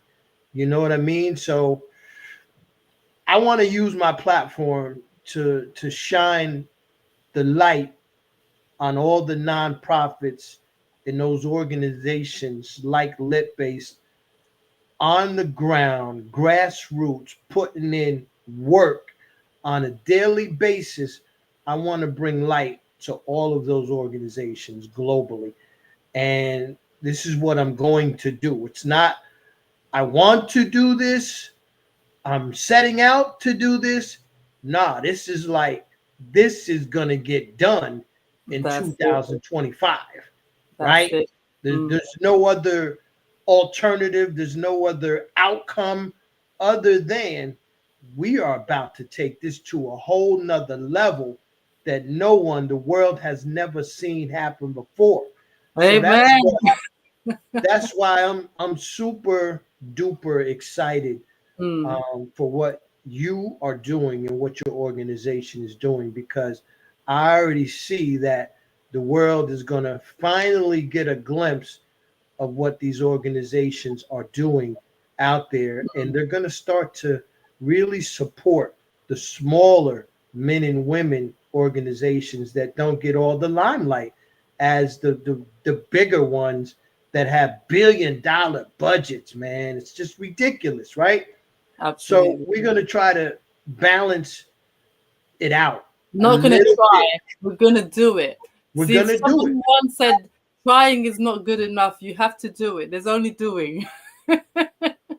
Did I say try?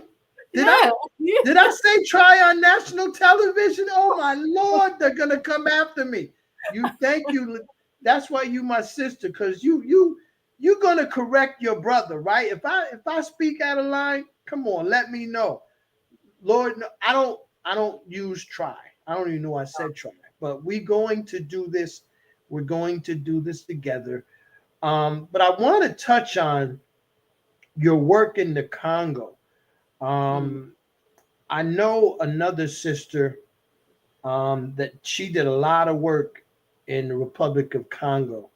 Why is that important to you? Well, it's where I'm from. I was born there. My family are from there. I still have family there as well. So for me, that's something that's very close to home. It's close to my heart. In fact, it is in my heart.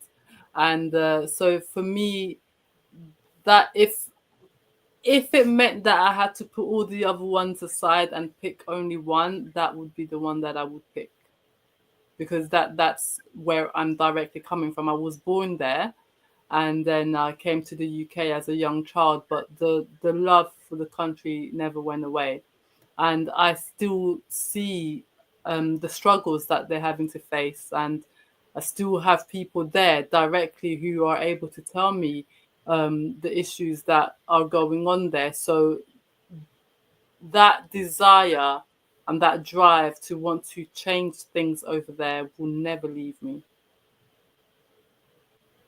Well, I know there are so many around the world that want to support what you're doing. They just don't know, right? A lot of times it's a big universe out here, and social media it's so massive that you don't get an opportunity to really see the people that you need to see, right? And get exposed to the organization. So thank you for the Black Business Olympics. Again, going out to over 200 countries, live broadcast, thousands of Black-owned businesses that are coming together, and we want to help one another, right? It all starts there. Do you want to help? So you're in an environment, a space that is already conducive to what you want to do, because people are here because they want to learn more about lit base and force for good, right? So we've crossed that hurdle. Now we have to take it a step further and develop these relationships. So audience out there, my business owners, I am encouraging you. Matter of fact, I'm gonna go Air Force. I'm ordering you to get in touch with Dr. Leticia today. Yes, establish just a rapport, relationship, a common respect.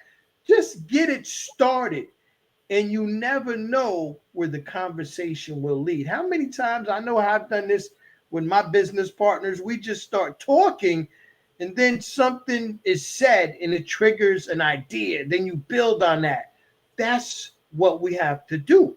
We have to start the conversations and see where they take us, right? But start it, initiate it. It doesn't matter who starts it, whatever, just get it started and just watch what happens. And I guarantee it's going to be special, not only for those who are involved, but the end user, the communities, the people, the children, the elderly, the homeless, the veterans, on and on, those suffering from domestic violence, mental health, those with the food insecurities. These are who it's going to impact. And that's where that goodness in our heart is really going to start to resonate, because we're going to see the change. We're going to see the happiness on a child that has a full belly for the first time since the child can remember. They don't even remember what it felt like to be full, right? Those are the faces that I cannot wait to see, right?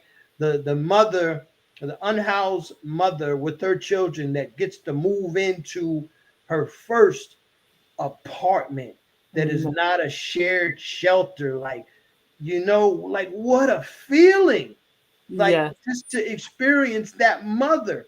And I know you have so many moments like that, Leticia, and I'm sure that's what drives you to go even further.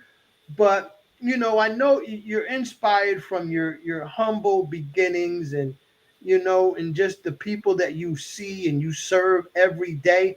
But when you're having, and we all go through it, right? Lord knows, man, when you go through that lull where you feel like, oh my goodness, nobody gets this, nobody cares, what pulls Dr. Leticia out of that and just brings some more joy into her heart so she can keep going? What does it for you? Well, I think for me, it's my faith in God. Because I just say to myself, I can do all things through Christ who strengthens me. And I wake up when I feel low and I feel like, oh my gosh, things are difficult and there's not much help out there. I turn to prayer, and then I remember that actually I do have help, and my help comes from the Lord. And that really builds me up for the day. And I know that, okay, when I start contacting people, and then that momentum comes back, and I'm ready to conquer the world again. That's what really gets me, driven again. Because it can be difficult. It can be very difficult. And there are moments where you feel like you're hitting a brick wall. And it's hard. And if you don't have a system in which you can turn to that would uplift you again, then you're just going to end up giving up. And that's one thing I always say to myself: never give up. There may be times where I would say I need to rest, maybe for a few days, because it's been difficult, but I'll never say I'll give up. Never. Even when everything's been stripped off of you and you have nowhere to turn, giving up for me is never an option. I love it. Never give up. And ladies and gentlemen, she said never about 4 or 5 times. This woman will never give up. So if you ever hear, oh, Dr. Leticia Mushway of Lit Base, she gave up, it's fake news. Don't even believe it. It's fake. She's never given up. You heard it here, right? Live. 200 countries, Black Business Olympics. But when I'm down and I'm going through it, right, which is rare, but it happens, I usually turn to laughter. So one of the funniest people on the planet, and many people don't know this, and I don't even know if I should be saying this, but I'm going to say it, is Dr. Eric Kelly III. He will just make me, he made me laugh this morning. That's right, I said it, Dr. Kelly. Not only are you the visionary behind this thing, but you're a very funny guy. So I said it, and guys, make him make you laugh one day like he makes me laugh. But all seriousness, guys, Dr. Leticia, myself, Dr. Kelly, Nikki Curry, Olivia Appleberry, you can go on and on and on and on and on with the professionals affiliated with this platform. We all want to make a difference, right? The kids, the students, the scholarships, the laptops, and so much more. I just want to implore everybody to understand the power we have when we come together, right? The power we have when we come together as Black people, okay? We love everybody. We love everybody. Don't get the message twisted. But we must look out for ourselves first. Yeah. Nothing wrong with that. Nothing wrong with that. So for my young people out there, it's okay to support your Blackness. Embrace your Blackness. Love your Blackness. And go fight for your people. You can work with others while doing that. There's nothing wrong with that. But we have to come together this year. This is a pivotal year for us to come together with our resources, our finances. When we put that together, we're going to be phenomenal. And we've got to give back to the family, right? And not only your immediate family. So much. Go ahead, Leticia. I'm sorry. Go ahead. Huh? You were saying something? Yes, collectively we have so much power, but we just haven't been using it in the right way. We make everybody else rich. The buying power that we carry is immense. And if we can just decide, let's use it correctly for our communities. Everybody else is building their communities. And that doesn't mean dislike everyone else. No, but it means open your eyes and see that we shouldn't be left behind and we have to be there for one another. That is the only way we can build respect amongst other nations as well. It's through economic power, business power, and that togetherness. One piece of string can be broken easily, but if you have several together, you can't break it so easily. And this is what we need to remember.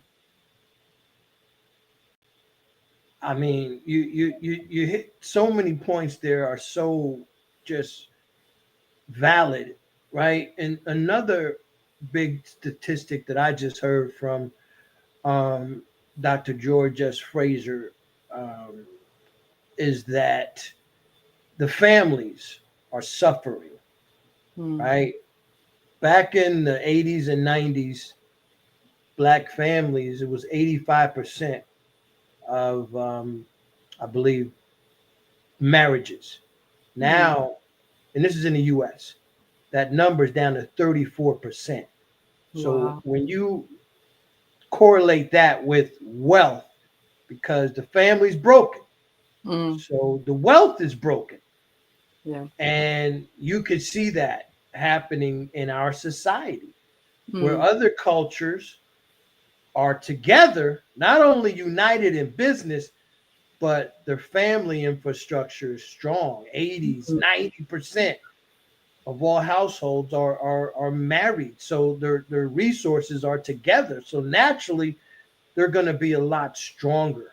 So we just have to get back to what we know is the right thing to do, the way we were raised, right? We had villages, man. We had tribes. Yeah. And now we have broken households, single moms, single dads. Like, that's okay. It should not be the norm. Things happen, yes. Relationships, people, they don't work out for whatever reasons, but we have to get back to the basics, and that's the infrastructure of our homes and our communities. And the amazing Nikki Curry has reappeared. Hi, Nikki. We were just having so much fun, Hi. Nikki. You know how it gets sometimes, right? I do. Yes. I do. It was a fabulous dialogue. I mean, I was really enjoying it. Thank you all. Thank you all so much for showing up today and being a part of this great platform and giving back and having discussion. I mean, go ahead and close us out, Troy. I mean, close us out. Let us know how we can contact you, be a part of both of you all's movements, things that you're doing. Share with us how we can contact you. Well, Queens first. Thank you. Thank you. So you can reach out to me, Dr. Leticia Moshwe, via the website, which is www.litbaseglobal.org. That's LITBASE Global, GLOBAL.org. That's how you can reach out to me. You can also find me on LinkedIn, same name, Leticia Moshwe. Just reach out to me on there as well, and I'll happily respond to you. Thank you. Awesome. And just reach out to Dr. Moshwe, please, folks. Y'all know how to get in touch with your boy. Just let's support this sister, man. And all my business owners, Nikki, reach out to her. Be a part of her magazine. It's going to change your life. I'm telling you. So everybody, you should be flooding Dr. Moshwe with your contact, and just let her know ask her how can we work together, right? Start that conversation. Okay.